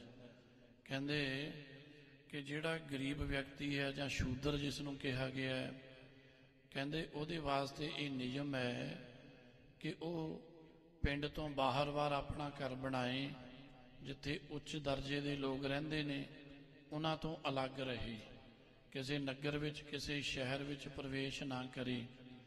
ਔਰ ਜੇ ਕਿਤੇ ਜ਼ਰੂਰਤ ਪੈ ਜਾਏ, ਅਚਾਨਕ ਰਾਤ ਦੇ ਸਮੇਂ ਇਸ ਤਰ੍ਹਾਂ ਦਾ ਸ਼ੂਦਰ ਜੇ ਸਫ਼ਰ 'ਤੇ ਜਾਵੇ ਜਾਂ ਪਿੰਡ ਵਿੱਚ ਆਉਣਾ ਹੋਵੇ ਤੇ ਉਹਨੂੰ ਗਲ ਦੇ ਵਿੱਚ ਕੋਈ ਘੰਟੀ, ਕੋਈ ਘੜਿਆਲ ਬੰਨ੍ਹ ਕੇ ਆਉਣਾ ਹੋਏਗਾ, ਤਾਂ ਕਿ ਉਸ ਘੰਟੀ ਦੀ ਆਵਾਜ਼ ਨੂੰ ਸੁਣ ਕੇ ਬ੍ਰਾਹਮਣ ਨੂੰ ਪਤਾ ਲੱਗ ਜਾਏ ਕਿ ਸ਼ੂਦਰ ਆ ਰਿਹਾ ਹੈ, ਮੈਂ ਇਸ ਤੋਂ ਆਸੇ-ਪਾਸੇ ਹੋ ਜਾਵਾਂ, ਕਿਤੇ ਇਹਦਾ ਪਰਛਾਵਾਂ ਮੇਰੇ 'ਤੇ ਨਾ ਪੈ ਜਾਏ, ਮੇਰਾ ਜਨਮ ਭ੍ਰਿਸ਼ਟ ਨਾ ਹੋ ਜਾਏ। ਇਸ ਤਰ੍ਹਾਂ ਦੇ ਖਿਆਲ ਇਹਨਾਂ ਸ਼ਾਸਤਰਾਂ ਦੇ ਕਰਮ ਕਾਂਡਾਂ 'ਚੋਂ ਸਾਨੂੰ ਮਿਲਦੇ ਨੇ। ਇਹ ਵੀ ਖਿਆਲ ਮਿਲਦਾ ਹੈ, ਕਹਿੰਦੇ ਜਿਸ ਖੂਹ ਤੋਂ ਸਾਰਿਆਂ ਨੇ ਪਾਣੀ ਪੀਣਾ ਹੈ ਨਾ, ਕਹਿੰਦੇ ਉਸ ਖੂਹ ਦੇ ਵਿੱਚ ਜੇ ਕਿਤੇ ਕੁੱਤਾ ਡਿੱਗ ਜਾਏ, ਕੋਈ ਬਿੱਲੀ ਡਿੱਗ ਜਾਏ ਤੇ ਵਿੱਚ ਹੀ ਮਰ ਜਾਏ, ਉਸ ਨੂੰ ਬਾਹਰ ਕੱਢ ਕੇ ਕਹਿੰਦੇ ਇੱਕ ਖਾਸ ਤਰ੍ਹਾਂ ਦੇ ਮੰਤਰ ਪੜ੍ਹੇ ਜਾਣ ਤੇ ਇੱਕ ਖਾਸ ਵਿਧੀ ਨਾਲ ਉਸ ਖੂਹ ਦਾ ਜਿਹੜਾ ਜਲ ਹੈ ਉਹ ਪਵਿੱਤਰ ਹੋ ਸਕਦਾ ਹੈ। ਪਰ ਕਹਿੰਦੇ ਜਿਸ ਖੂਹ ਤੇ ਸ਼ੂਦਰ ਚਲਾ ਜਾਏ, ਨੀਵੀਂ ਜਾਤ ਵਾਲਾ, ਜੇ ਸ਼ੂਦਰ ਦਾ ਪਰਛਾਵਾਂ ਖੂਹ ਤੇ ਪੈ ਗਿਆ ਨਾ, ਫਿਰ ਕਹਿੰਦੇ ਕੋਈ ਜੰਤਰ ਮੰਤਰ ਨਹੀਂ ਹੈ, ਕੋਈ ਉਹਦਾ ਇਲਾਜ ਨਹੀਂ ਹੈ, ਉਹ ਪਾਣੀ ਕਹਿੰਦੇ ਕਦੇ ਪਵਿੱਤਰ ਨਹੀਂ ਹੋ ਸਕਦਾ। ਇਸ ਕਰਕੇ ਉਸ ਖੂਹ ਨੂੰ ਪੂਰ ਦਿੱਤਾ ਜਾਏ ਤੇ ਨਵਾਂ ਖੂਹ ਬਣਾਇਆ ਜਾਏ। ਦੇਖੋ, ਕੁੱਤੇ ਤੇ ਬਿੱਲੀ ਨਾਲ ਜਿਹੜਾ ਅਪਵਿੱਤਰ ਹੋਇਆ ਜਲ ਹੈ ਉਹ ਤਾਂ ਕਹਿੰਦੇ ਪਵਿੱਤਰ ਹੋ ਸਕਦਾ ਹੈ, ਪਰ ਸ਼ੂਦਰ ਦੇ ਪਰਛਾਵੇਂ ਨਾਲ ਜਿਹੜਾ ਜਲ ਪਿੱਟ ਗਿਆ ਉਹਦਾ ਕੋਈ ਇਲਾਜ ਨਹੀਂ। ਭਾਵ ਕੁੱਤੇ ਤੇ ਬਿੱਲੀ ਨਾਲੋਂ ਵੀ ਉਸ ਵਕਤ ਦੇ ਇਨਸਾਨ ਨੂੰ ਜਿਹੜਾ ਹੈ ਉਹ ਭੈੜਾ ਮੰਨਿਆ ਗਿਆ। ਇਹ ਇਹਨਾਂ ਸ਼ਾਸਤਰਾਂ ਦਾ ਗਿਆਨ ਹੈ, ਇਹ ਇਹਨਾਂ ਦੀ ਅਸਲੀਅਤ ਹੈ। ਸ੍ਰੀ ਗੁਰੂ ਅਮਰਦਾਸ ਸੱਚੇ ਪਾਤਸ਼ਾਹ ਜੀਆਂ ਨੇ ਐਸੇ ਭਰਮ ਜਾਲ ਵਿੱਚੋਂ, ਐਸੇ ਜਟਿਲ ਫੋਕਟ ਕਰਮ ਕਾਂਡਾਂ ਵਿੱਚੋਂ ਇਸ ਲੁਕਾਈ ਨੂੰ ਬਾਂਹ ਫੜ ਕੇ ਆਪ ਹੀ ਕੱਢ ਲਿਆ ਹੈ। ਹਜ਼ੂਰ ਸੱਚੇ ਪਾਤਸ਼ਾਹ ਮਹਾਰਾਜ ਕਹਿੰਦੇ, ਪੰਡਤ ਜੀ ਇਸ ਤਰ੍ਹਾਂ ਦੇ ਜਟਿਲ ਕਰਮ ਕਾਂਡ ਕੁਝ ਸਵਾਰ ਨਹੀਂ ਸਕਦੇ, ਔਰ ਇਹਨਾਂ ਜੀਵਾਂ ਦੇ ਵਸ ਵਿੱਚ ਇਸ ਤਰ੍ਹਾਂ ਦੇ ਕਰਮ ਕਰਨੇ ਨਹੀਂ ਹਨ। ਖਾਨ ਪਾਨ ਬਿਦ ਤੈਸੀ ਵਰਨੋ, ਔਰ ਜਿਸ ਤਰ੍ਹਾਂ ਦੀ ਖਾਣ ਪਾਣ ਦੀ ਵਿਧੀ ਹੈ ਸ਼ਾਸਤਰਾਂ ਵਿੱਚ ਵਰਣਨ ਕੀਤੀ ਹੈ। ਇਮ ਅਸ਼ਕਤ ਨਰ ਜਾਨਹੁ ਸਭੈ, ਮਹਾਰਾਜ ਕਹਿੰਦੇ ਇਸ ਪ੍ਰਕਾਰ ਮਨੁੱਖ ਦਾ ਜਿਉਣਾ ਬੜਾ ਦੁਖਦਾਈ ਬਣ ਜਾਂਦਾ ਹੈ, ਕਿਉਂਕਿ ਜਿਹੜਾ ਧਰਮ ਹੈ ਜਾਂ ਮਰਿਆਦਾ ਹੈ ਇਹ ਸੰਸਾਰ ਦੇ ਜੀਵਾਂ ਦੇ ਭਲੇ ਵਾਸਤੇ ਹੈ। ਕੋਈ ਵੀ ਧਰਮ ਦਾ ਗਿਆਨ ਹੈ ਦੂਸਰਿਆਂ ਨੂੰ ਸੁੱਖ ਦੇਣ ਵਾਸਤੇ, ਸ਼ਾਂਤੀ ਦੇਣ ਵਾਸਤੇ ਹੈ। ਕਹਿੰਦੇ ਇਹ ਕਿਹੜਾ ਧਰਮ ਹੈ ਜਿਸ ਧਰਮ ਨੂੰ ਕਮਾ ਕੇ ਬੰਦਾ ਦੁਖੀ ਹੋ ਜਾਏ, ਜਿਸ ਧਰਮ ਨੂੰ ਕਮਾਉਣਾ ਹੀ ਬੜਾ ਔਖਾ ਹੋ ਜਾਏ, ਜਿਸ ਧਰਮ ਨੂੰ ਕਮਾਉਣ ਵਾਸਤੇ ਆਪਣਾ ਘਰ ਘਾਟ ਹੀ ਵੇਚਣਾ ਪਏ। ਕਹਿੰਦੇ ਇਹੋ ਜਿਹਾ ਧਰਮ ਸੰਸਾਰ ਦਾ ਫਿਰ ਕੀ ਸਵਾਰ ਸਕੇਗਾ। ਜਿਸ ਧਰਮ ਦੀ ਮਰਿਆਦਾ ਦਾ ਪਾਲਣ ਕਰਕੇ ਕਹਿੰਦੇ ਆਪਸ ਵਿੱਚ ਹੀ ਨਫ਼ਰਤ ਬਣ ਜਾਏ, ਈਰਖਾ ਬਣ ਜਾਏ, ਵੈਰ ਬਣ ਜਾਏ, ਦੂਸਰੇ ਇਨਸਾਨ ਨੂੰ ਇਨਸਾਨ ਹੀ ਨਾ ਸਮਝਿਆ ਜਾਏ। ਕਲਗੀਧਰ ਮਹਾਰਾਜ ਜੀਆਂ ਦੇ ਸ੍ਰੀ ਗੁਰੂ ਦਸਮ ਗ੍ਰੰਥ ਸਾਹਿਬ ਦੀ ਅੰਮ੍ਰਿਤ ਬਾਣੀ ਵਿੱਚ ਬਚਨ ਨੇ, ਮਾਨਸ ਕੀ ਜਾਤ ਸਭੈ ਏਕੈ ਪਹਿਚਾਨ ਬੋ। ਤੇ ਇਹ ਧਰਮ ਸ਼ਾਸਤਰ ਕਹਿੰਦੇ ਨੇ ਜਿਹੜਾ ਸ਼ੂਦਰ ਹੈ ਇਹ ਬਰਾਬਰ ਨਹੀਂ ਹੋ ਸਕਦਾ, ਇਹ ਤਾਂ ਪੈਰ ਦੀ ਜੁੱਤੀ ਦੇ ਬਰਾਬਰ ਹੈ। ਤਾਂ ਗੁਰੂ ਅਮਰਦਾਸ ਮਹਾਰਾਜ ਕਹਿੰਦੇ, ਪੰਡਤ ਜੀ ਇਸ ਤਰ੍ਹਾਂ ਦੀ ਸ਼ਕਤੀ ਇਹਨਾਂ ਜੀਵਾਂ ਵਿੱਚ ਨਹੀਂ ਹੈ ਕਿ ਇਸ ਤਰ੍ਹਾਂ ਦੇ ਫੋਕਟ ਕਰਮ ਕਾਂਡਾਂ ਦੀ ਪਾਲਣਾ ਕਰ ਸਕਣ। ਪ੍ਰਥਮ ਧਰਮ ਕਿਮ ਹੋਮ ਹੈ ਅਬੈ, ਮਹਾਰਾਜ ਕਹਿੰਦੇ ਜਿਹੜਾ ਪ੍ਰਥਮ ਪਹਿਲੇ ਧਰਮ ਸਨ, ਪਹਿਲੇ ਕਰਮ ਕਾਂਡ ਸਨ ਭਾਈ, ਉਹ ਸਮਾਂ ਹੋ ਜਿਹਾ ਸੀ, ਹੁਣ ਉਸ ਤਰ੍ਹਾਂ ਨਹੀਂ ਹੋ ਸਕਦਾ। ਤਿਨ ਕੋ ਕਰਤਿਓ ਸੁਖ ਦੁਖ ਪਾਵੈ, ਮਹਾਰਾਜ ਕਹਿੰਦੇ ਉਹਨਾਂ ਨੂੰ ਕਰਦਿਆਂ ਹੋਇਆਂ ਜੀਵ ਸੁਖ ਤੇ ਦੁੱਖ ਹੀ ਪ੍ਰਾਪਤ ਕਰ ਸਕਦੇ ਨੇ, ਇਸ ਤੋਂ ਇਲਾਵਾ ਹੋਰ ਕੁਝ ਨਹੀਂ ਹੈ। ਸੁਰਗ ਵਿਖੈ ਕਬ ਨਰਕ ਸਦਾਮ, ਕਿਉਂਕਿ ਸ਼ਾਸਤਰਾਂ ਦੇ ਵਿੱਚ ਸਵਰਗ ਦੀ ਪ੍ਰਾਪਤੀ ਹੋ ਜਾਣੀ ਇਹ ਸੁੱਖ ਦੱਸਿਆ ਹੈ, ਤੇ ਨਰਕ ਵਿੱਚ ਚਲੇ ਜਾਣਾ ਇਹ ਦੁੱਖ ਗਿਣਿਆ ਹੈ। ਮਹਾਰਾਜ ਕਹਿੰਦੇ ਮੰਨ ਲਓ ਇਹਨਾਂ ਸ਼ਾਸਤਰਾਂ ਦੇ ਅਨੁਸਾਰ ਕੋਈ ਕਰਮ ਕਾਂਡ ਕਰਦਾ ਵੀ ਹੈ, ਜੇ ਤਾਂ ਉਹਨੇ ਸ਼ਾਸਤਰਾਂ ਦੀ ਵਿਧੀ ਅਨੁਸਾਰ ਚੰਗੇ ਕਰਮ ਕਰ ਲੈ ਤੇ ਉਹਨੂੰ ਸੁੱਖ ਮਿਲੇਗਾ, ਸਵਰਗ ਵਿੱਚ ਚਲੇ ਜਾਏਗਾ, ਤੇ ਜੇ ਮਾੜੇ ਕਰਮ ਕੀਤੇ ਨਰਕ ਵਿੱਚ ਚਲੇ ਜਾਏਗਾ। ਤੋ ਕਹਿੰਦੇ ਜਿਹੜਾ ਸਵਰਗ ਵਿੱਚ ਜਾਂਦਾ ਹੈ ਉਹਦੇ ਬਾਰੇ ਵੀ ਸ਼ਾਸਤਰ ਇਹੀ ਕਹਿੰਦੇ ਨੇ ਕਿ ਜਦੋਂ ਇਹਦੇ ਕੀਤੇ ਹੋਏ ਪੁੰਨਾਂ ਦਾ ਫਲ ਪੂਰਾ ਹੋ ਗਿਆ ਤੇ ਫਿਰ ਇਹਨੂੰ ਨਰਕ ਦਾ ਸਵਰਗ ਦਾ ਤਿਆਗ ਕਰਕੇ ਸੰਸਾਰ ਵਿੱਚ ਫਿਰ ਆਉਣਾ ਪਏਗਾ, ਫਿਰ ਜਨਮ ਮਰਨ ਦੇ ਇਸ ਚੱਕਰ ਵਿੱਚ ਪੈਣਾ ਪਏਗਾ। ਤੋ ਸ਼ਾਸਤਰਾਂ ਦੇ ਕਰਮਾਂ ਨੂੰ ਘੁਮਾ ਕੇ ਵੀ ਮਹਾਰਾਜ ਕਹਿੰਦੇ ਜੀਵਨ ਮੁਕਤੀ ਦੀ ਪ੍ਰਾਪਤੀ ਅਵਸਥਾ ਪ੍ਰਾਪਤ ਨਹੀਂ ਹੋ ਸਕਦੀ। ਅਬ ਚਲ ਪਦਵੀ ਪਾਏ ਨਾ ਕੋ। ਇਨ੍ਹਾਂ ਕਰਮ ਕਾਂਡਾਂ ਦੁਆਰਾ ਜਿਹੜੀ ਅਬਚਲ ਪਦਵੀ ਹੈ, ਜਿਸ ਨੂੰ ਬ੍ਰਹਮ ਗਿਆਨੀ ਸ਼੍ਰੋਮਣੀ ਭਗਤ ਬਾਬਾ ਰਵਿਦਾਸ ਮਹਾਰਾਜ ਕਹਿੰਦੇ ਨੇ ਨਾ, ਬੇਗਮਪੁਰਾ ਸ਼ਹਿਰ ਕੋ ਨਾਓ, ਦੁਖ ਅੰਦੋਹ ਨਹੀਂ ਤੇ ਠਾਓ, ਨਾ ਤਸਵੀਸ ਖਿਰਾਜ ਨਾ ਮਾਲ, ਖੌਫ ਨਾ ਖਤਾ ਨਾ ਤਰਸ ਜਵਾਲ, ਅਬ ਮੋਏ ਖੂਬ ਵਤਨ ਗਹਿ ਪਾਈ, ਉਹਾਂ ਖੈਰ ਸਦਾ ਮੇਰੇ ਭਾਈ। ਇਹ ਅਵਸਥਾ ਕਹਿੰਦੇ ਇਹਨਾਂ ਸ਼ਾਸਤਰਾਂ ਦੇ ਕਰਮਾਂ ਵਿੱਚ ਵੱਜ ਕੇ ਪ੍ਰਾਪਤ ਨਹੀਂ ਹੋ ਸਕਦੀ। ਮਹਾਰਾਜ ਕਹਿੰਦੇ ਅਬਿਨਾਸੀ ਪਦਵੀ ਪ੍ਰਾਪਤ ਨਹੀਂ ਹੁੰਦੀ। ਹੰਤਾ ਸਾਹਿਤ ਕਰਮ ਸ਼ੁਭ ਜੋ। ਇਸ ਕਰਕੇ ਹੰਤਾ ਤੋਂ ਸਹਿਤ, ਹੰਤਾ ਤੋਂ ਜਿਹੜੇ ਰਹਿਤ ਕਰਮ ਨੇ ਉਹਨਾਂ ਨਾਲ ਹੀ ਮਹਾਰਾਜ ਕਹਿੰਦੇ ਪ੍ਰਾਪਤੀ ਹੋਵੇਗੀ। ਔਰ ਜਿਹੜੇ ਹੰਤਾ ਦੇ ਸਹਿਤ ਨੇ, ਹੰਤਾ ਦੇ ਸਹਿਤ ਕਰਮ ਕੀ ਹਨ ਕਿ ਇਹ ਕਰਮਾਂ ਨੂੰ ਕਰਨ ਵਾਲਾ ਮੈਂ ਹਾਂ, ਇਹ ਸ਼ੁਭ ਕਰਮ ਕਰਨ ਵਾਲਾ ਮੈਂ ਹਾਂ, ਜਪ ਤਪ ਕਰਨ ਵਾਲਾ ਮੈਂ ਹਾਂ, ਵਰਤ ਕਰ ਰੱਖਣ ਵਾਲਾ ਮੈਂ ਹਾਂ, ਯਾਤਰਾ ਕਰਨ ਵਾਲਾ ਮੈਂ ਹਾਂ। ਇਸ ਦੀ ਝਲਕ ਅੱਜ ਵੀ ਆਪਾਂ ਨੂੰ ਦੇਖਣ ਨੂੰ ਮਿਲਦੀ ਹੈ। ਸ਼੍ਰੋਮਣੀ ਭਗਤ ਬਾਬਾ ਕਬੀਰ ਸਾਹਿਬ ਮਹਾਰਾਜ ਕਹਿੰਦੇ ਅਸੀਂ ਤਾਂ ਹੈਰਾਨ ਹੋ ਗਏ। ਕਹਿੰਦੇ ਅਸੀਂ ਮਨ ਵਿੱਚ ਖਿਆਲ ਬਣਾਇਆ ਕਿ ਚਲੋ ਤੀਰਥਾਂ ਤੇ ਜਾ ਕੇ ਦੇਖਦੇ ਹਾਂ, ਜਿਹੜੇ ਤੀਰਥਾਂ ਤੇ ਤੀਰਥ ਸਥਾਨਾਂ ਤੇ ਯਾਤਰਾ ਕਰਨ ਵਾਲੇ ਨੇ, ਉੱਥੇ ਰਹਿਣ ਵਾਲੇ ਨੇ, ਉਹਨਾਂ ਦਾ ਜੀਵਨ ਕਿੰਨਾ ਕੁ ਉੱਚਾ ਹੈ, ਉਹਨਾਂ ਦੀ ਆਤਮਿਕ ਅਵਸਥਾ ਕਿੰਨੀ ਕੁ ਹੈ। ਤਾਂ ਬਾਬਾ ਕਬੀਰ ਸਾਹਿਬ ਕਹਿੰਦੇ ਜਦੋਂ ਅਸੀਂ ਜਾ ਕੇ ਉਹਨਾਂ ਬ੍ਰਾਹਮਣਾਂ ਨੂੰ, ਪੰਡਤਾਂ ਨੂੰ ਨੇੜਿਓਂ ਦੇਖਿਆ ਤੇ ਬੜੀ ਹੈਰਾਨੀ ਹੋਈ।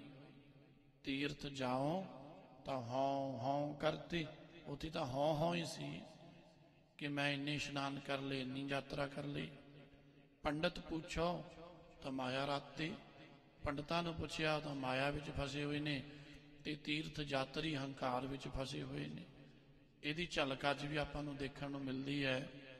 ਬਹੁਤ ਸਾਰੇ ਲੋਕ ਧਰਮ ਸਥਾਨਾਂ ਦੀ ਯਾਤਰਾ ਕਰਦੇ ਆ, ਰਸਤੇ ਵਿੱਚ ਹੀ ਆਪਣੇ ਨਾਮ ਦੇ ਬੋਰਡ ਲਾ ਦਿੰਦੇ ਨੇ। ਆਪਾਂ ਦੇਖ ਸਕਦੇ ਹਾਂ ਕਿ ਮੈਂ ਫਲਾਨਾ ਸਿੰਘ, ਮੇਰੀ ਇੰਨਵੀਂ ਯਾਤਰਾ ਹੈ, ਮੈਂ ਇੰਨੀ ਵਾਰ ਯਾਤਰਾ ਕਰ ਲਈ, ਇੰਨੀ ਵਾਰ ਯਾਤਰਾ ਕਰ ਲਈ। ਇਸ ਗੱਲ ਦਾ ਹੀ ਮਾਣ ਹੋ ਜਾਂਦਾ ਹੈ ਕਿ ਫਲਾਨਾ ਤਾਂ ਇੱਕ ਵਾਰੀ ਗਿਆ, ਫਲਾਨਾ ਤਾਂ ਗਿਆ ਹੀ ਨਹੀਂ, ਮੈਂ 10 ਵਾਰੀ ਜਾ ਆਇਆ। ਕਹਿੰਦੇ ਇਹੀ ਮਾਣ ਹੋ ਜਾਂਦਾ ਹੈ। ਇਸ ਕਰਕੇ ਬਾਣੀ 'ਚ ਮਹਾਰਾਜ ਕਹਿੰਦੇ ਕਰਮ ਕਰਤ ਵਧੇ ਅਹਮੇਵ, ਇਹ ਫੋਕਟ ਕਰਮ ਕਰਨ ਨਾਲ ਹੰਕਾਰ ਹੀ ਵੱਧਦਾ ਹੈ। ਦੂਸਰਾ ਇਹਦਾ ਭਾਵ ਹੈ ਕਰਮ ਕਰਤ ਵਧੇ ਅਹਮੇਵ, ਕਹਿੰਦੇ ਐਸੇ ਸ਼ਾਸਤਰੀ ਕਰਮਾਂ ਦੁਆਰਾ ਇਹ ਹੰਕਾਰ ਵਿੱਚ ਹੀ ਵੱਧੇ ਜਾਂਦੇ ਹਨ। ਖੇਦ ਬਹੁਤ ਫਲ ਥੋਰੋ ਪਾਏ। ਪੁਰਾਤਨ ਹਿੰਦੀ ਦਾ ਇੱਕ ਲਫ਼ਜ਼ ਹੈ ਖੇਦ, ਖੇਦ ਮੈਨਾ ਦੁੱਖ। ਮਹਾਰਾਜ ਕਹਿੰਦੇ ਪੰਡਤ ਜੀ ਇਹ ਜਿਹੜੇ ਕਰਮਕਾਂਡ ਕਰਨ ਦੇ ਵਿੱਚ ਖੇਦ ਬਹੁਤ ਹੁੰਦਾ ਹੈ, ਦੁੱਖ ਬੜਾ ਹੁੰਦਾ ਹੈ। ਭੁੱਖੇ ਰਹਿਣਾ, ਵਰਤ ਰੱਖਣੇ, ਘਰ ਪਰਿਵਾਰ ਦਾ ਤਿਆਗ ਕਰਨਾ, ਜੰਗਲਾਂ ਪਹਾੜਾਂ 'ਚ ਰਹਿਣਾ, ਦਰਖਤਾਂ ਨਾਲ ਪੁੱਠੇ ਲਟਕਣਾ, ਝਰਨਿਆਂ ਦੇ ਥੱਲੇ, ਠੰਡੇ ਪਾਣੀ ਦੇ ਥੱਲੇ ਲੱਤ ਦੇ ਭਾਰ ਤੇ ਖਲੋਣਾ, ਗਰਮੀਆਂ ਦੇ ਸਮੇਂ 'ਚ 4 ਚੁਫੇਰੇ ਅੱਗ ਬਾਲ ਕੇ ਵਿੱਚ ਬੈਠਣਾ। ਮਹਾਰਾਜ ਕਹਿੰਦੇ ਬੜੇ ਦੁਸ਼ਤਰ ਕਰਮ ਨੇ, ਬੜੇ ਔਖੇ ਕਰਮ ਨੇ, ਬੜੀ ਘਾਲਣਾ ਹੈ। ਮਹਾਰਾਜ ਕਹਿੰਦੇ ਘਾਲਣਾ ਜ਼ਿਆਦੀ ਹੈ, ਮਿਹਨਤ ਜ਼ਿਆਦੀ ਹੈ, ਇਹਦਾ ਫਲ ਬੜਾ ਥੋੜਾ ਹੈ। ਨਾਸ਼ਵੰਤ ਜੇ ਇਹ ਸਮਝਦਾ। ਇਸ ਕਰਕੇ ਮਹਾਰਾਜ ਕਹਿੰਦੇ ਇਹਦਾ ਜਿਹੜਾ ਫਲ ਹੈ ਉਹ ਵੀ ਨਾਸ਼ਵਾਨ ਹੀ ਹੈ। ਕੀ ਫਲ ਹੈ ਇਹਦਾ? ਤੀਰਥ ਯਾਤਰਾ ਦਾ, ਵਰਤ ਰੱਖਣ ਦਾ, ਤਪ ਕਰਨ ਦਾ, ਕਰਮ ਕਾਂਡ ਕਰਨ ਦਾ ਕੀ ਫਲ ਹੈ? ਸਵਰਗ ਦੀ ਪ੍ਰਾਪਤੀ। ਤੇ ਕਿੰਨਾ ਕੁ ਸਮਾਂ, ਜਿੰਨਾ ਕੁ ਸਮਾਂ ਇਹਨਾਂ ਕਰਮਾਂ ਦਾ ਅਸਰ ਹੈ, ਕਹਿੰਦੇ ਜਦੋਂ ਇਹਨਾਂ ਪੁੰਨ ਕਰਮਾਂ ਦਾ ਫਲ ਮੁੱਕ ਜਾਂਦਾ ਹੈ ਤੇ ਫਿਰ ਧਰਤੀ ਤੇ ਆ ਕੇ ਜਨਮ ਲੈ ਲੈਂਦਾ ਹੈ। ਫਿਰ ਇਹੀ ਦੁੱਖਾਂ ਦਾ ਜਿਹੜਾ ਹੈ ਬਾਰ-ਬਾਰ ਦਾ ਜਨਮ ਮਰਨ ਦਾ ਗੇੜ ਸ਼ੁਰੂ ਹੋ ਜਾਂਦਾ ਹੈ। ਅਬ ਕਾਜੋ ਕੋ ਸਮੋ ਸੋ ਆਵਾ। ਇਸ ਲਈ ਮਹਾਰਾਜ ਕਹਿੰਦੇ ਪੰਡਤ ਜੀ ਹੁਣ ਜਿਹੜਾ ਸਮਾਂ ਹੈ ਇਹ ਕਲਯੁਗ ਦਾ ਸਮਾਂ ਚੱਲ ਰਿਹਾ ਹੈ। ਜਿਸ ਕੋ ਰਾਜ ਤਿਸੀ ਕੋ ਨਿਆਵਾ। ਇਸ ਕਰਕੇ ਮਹਾਰਾਜ ਕਹਿੰਦੇ ਜਿਹਦਾ ਰਾਜ ਚੱਲਦਾ ਹੈ, ਤੁਸੀਂ ਸਮਝਦਾਰ ਹੋ, ਵਿਦਵਾਨ ਹੋ, ਪੰਡਤ ਹੋ, ਜਿਹਦਾ ਰਾਜ ਹੈ ਉਸੇ ਦੀ ਕਰੰਸੀ ਚੱਲਦੀ ਹੈ ਨਾ, ਉਸੇ ਦਾ ਸਿੱਕਾ ਚੱਲਦਾ ਹੈ, ਉਸੇ ਦਾ ਹੁਕਮ ਚੱਲਦਾ ਹੈ। ਜਿਹਦਾ ਰਾਜ ਹੈ, ਜਦੋਂ ਰਾਜ ਬਦਲ ਜਾਂਦਾ ਹੈ ਤੇ ਫਿਰ ਸਿੱਕਾ ਵੀ ਬਦਲ ਜਾਂਦਾ, ਮੋਹਰ ਵੀ ਬਦਲ ਜਾਂਦੀ, ਦਸਤਖਤ ਵੀ ਬਦਲ ਜਾਂਦੇ, ਸਾਰਾ ਕੁਝ ਬਦਲਦਾ ਹੈ ਨਾ। ਇਸ ਕਰਕੇ ਮਹਾਰਾਜ ਕਹਿੰਦੇ ਜਦੋਂ ਸਤਯੁਗ ਸੀ, ਜਦੋਂ ਤ੍ਰੇਤਾ ਤੇ ਦੁਆਪਰ ਸੀ, ਉਦੋਂ ਉਹਨਾਂ ਦਾ ਇਹ ਰਾਜ ਚੱਲਦਾ ਸੀ, ਹੁਕਮ ਚੱਲਦਾ ਸੀ ਕਿ ਯੱਗ ਕਰੋ, ਤਪ ਕਰੋ, ਵਰਤ ਰੱਖੋ, ਤੀਰਥ ਇਸ਼ਨਾਨ ਕਰੋ, ਭਲਾ ਹੋਵੇਗਾ। ਮਹਾਰਾਜ ਕਹਿੰਦੇ ਉਹ ਰਾਜ ਲੰਘ ਗਿਆ, ਹੁਣ ਉਹ ਰਾਜੇ ਗਏ। ਹੁਣ ਦਾ ਜਿਹੜਾ ਰਾਜਾ ਇਹ ਕਲਯੁਗ ਹੈ, ਤੇ ਕਲਯੁਗ ਦੇ ਸਮੇਂ ਅੰਦਰ ਮਹਾਰਾਜ ਕਹਿੰਦੇ ਫਿਰ ਇਸ ਤਰ੍ਹਾਂ ਦਾ ਜਿਹੜਾ ਕਰਮ, ਇਸ ਤਰ੍ਹਾਂ ਦਾ ਇਹ ਹੁਕਮ ਵਰਤੇਗਾ। ਤਪ ਆਦਿਕ ਸ਼ੁਭ ਕਰਮ ਮਹਾਨੇ, ਔਰ ਇਹ ਜਿਹੜੇ ਤਪ ਆਦਿਕ ਬੜੇ ਸ਼ੁਭ ਕਰਮ, ਬੜੇ ਮਹਾਨ ਦੱਸੇ ਗਏ ਨੇ। ਗੁਰ ਸੇਵਾ ਕੋ ਹੋਏ ਨਾ ਸਮਾਨੇ, ਮਹਾਰਾਜ ਕਹਿੰਦੇ ਗੁਰੂ ਦੀ ਸੇਵਾ ਦੇ ਸਮਾਨ ਨਹੀਂ ਹਨ। ਇਸ ਕਲਯੁਗ ਦੇ ਅੰਦਰ ਕਹਿੰਦੇ ਗੁਰੂ ਨਾਨਕ ਸਾਹਿਬ ਮਹਾਰਾਜ ਸੱਚੇ ਪਾਤਸ਼ਾਹ ਜੀਆਂ ਦੇ ਨਾਮ ਦਾ, ਅਕਾਲ ਪੁਰਖ ਵਾਹਿਗੁਰੂ ਦੇ ਨਾਮ ਦਾ ਜਿਹੜਾ ਸਿੱਕਾ ਹੈ, ਹੁਕਮ ਹੈ, ਚੱਲ ਰਿਹਾ ਹੈ। ਇਸ ਕਰਕੇ ਕਲਯੁਗ ਦੇ ਸਮੇਂ ਅੰਦਰ ਮਹਾਰਾਜ ਕਹਿੰਦੇ ਗੁਰੂ ਦੀ ਸੇਵਾ ਦੇ ਸਮਾਨ, ਗੁਰੂ ਦੀ ਸੇਵਾ ਦੇ ਬਰਾਬਰ ਕੋਈ ਤਪ ਨਹੀਂ ਹੈ, ਕੋਈ ਵਰਤ ਨਹੀਂ ਹੈ, ਕੋਈ ਕਰਮ ਨਹੀਂ ਹੈ। ਅੰਮ੍ਰਿਤ ਬਾਣੀ ਵਿੱਚ ਵੀ ਮਹਾਰਾਜ ਜੀ ਦੇ ਬਚਨ ਨੇ, ਗੁਰ ਸੇਵਾ ਤਪਾਂ ਸਿਰ ਤਪ ਸਾਰ, ਸਾਰ ਮੈਨਾ ਸ੍ਰੇਸ਼ਟ, ਗੁਰੂ ਅਮਰਦਾਸ ਜੀ ਦਾ ਹੀ ਬਚਨ ਹੈ।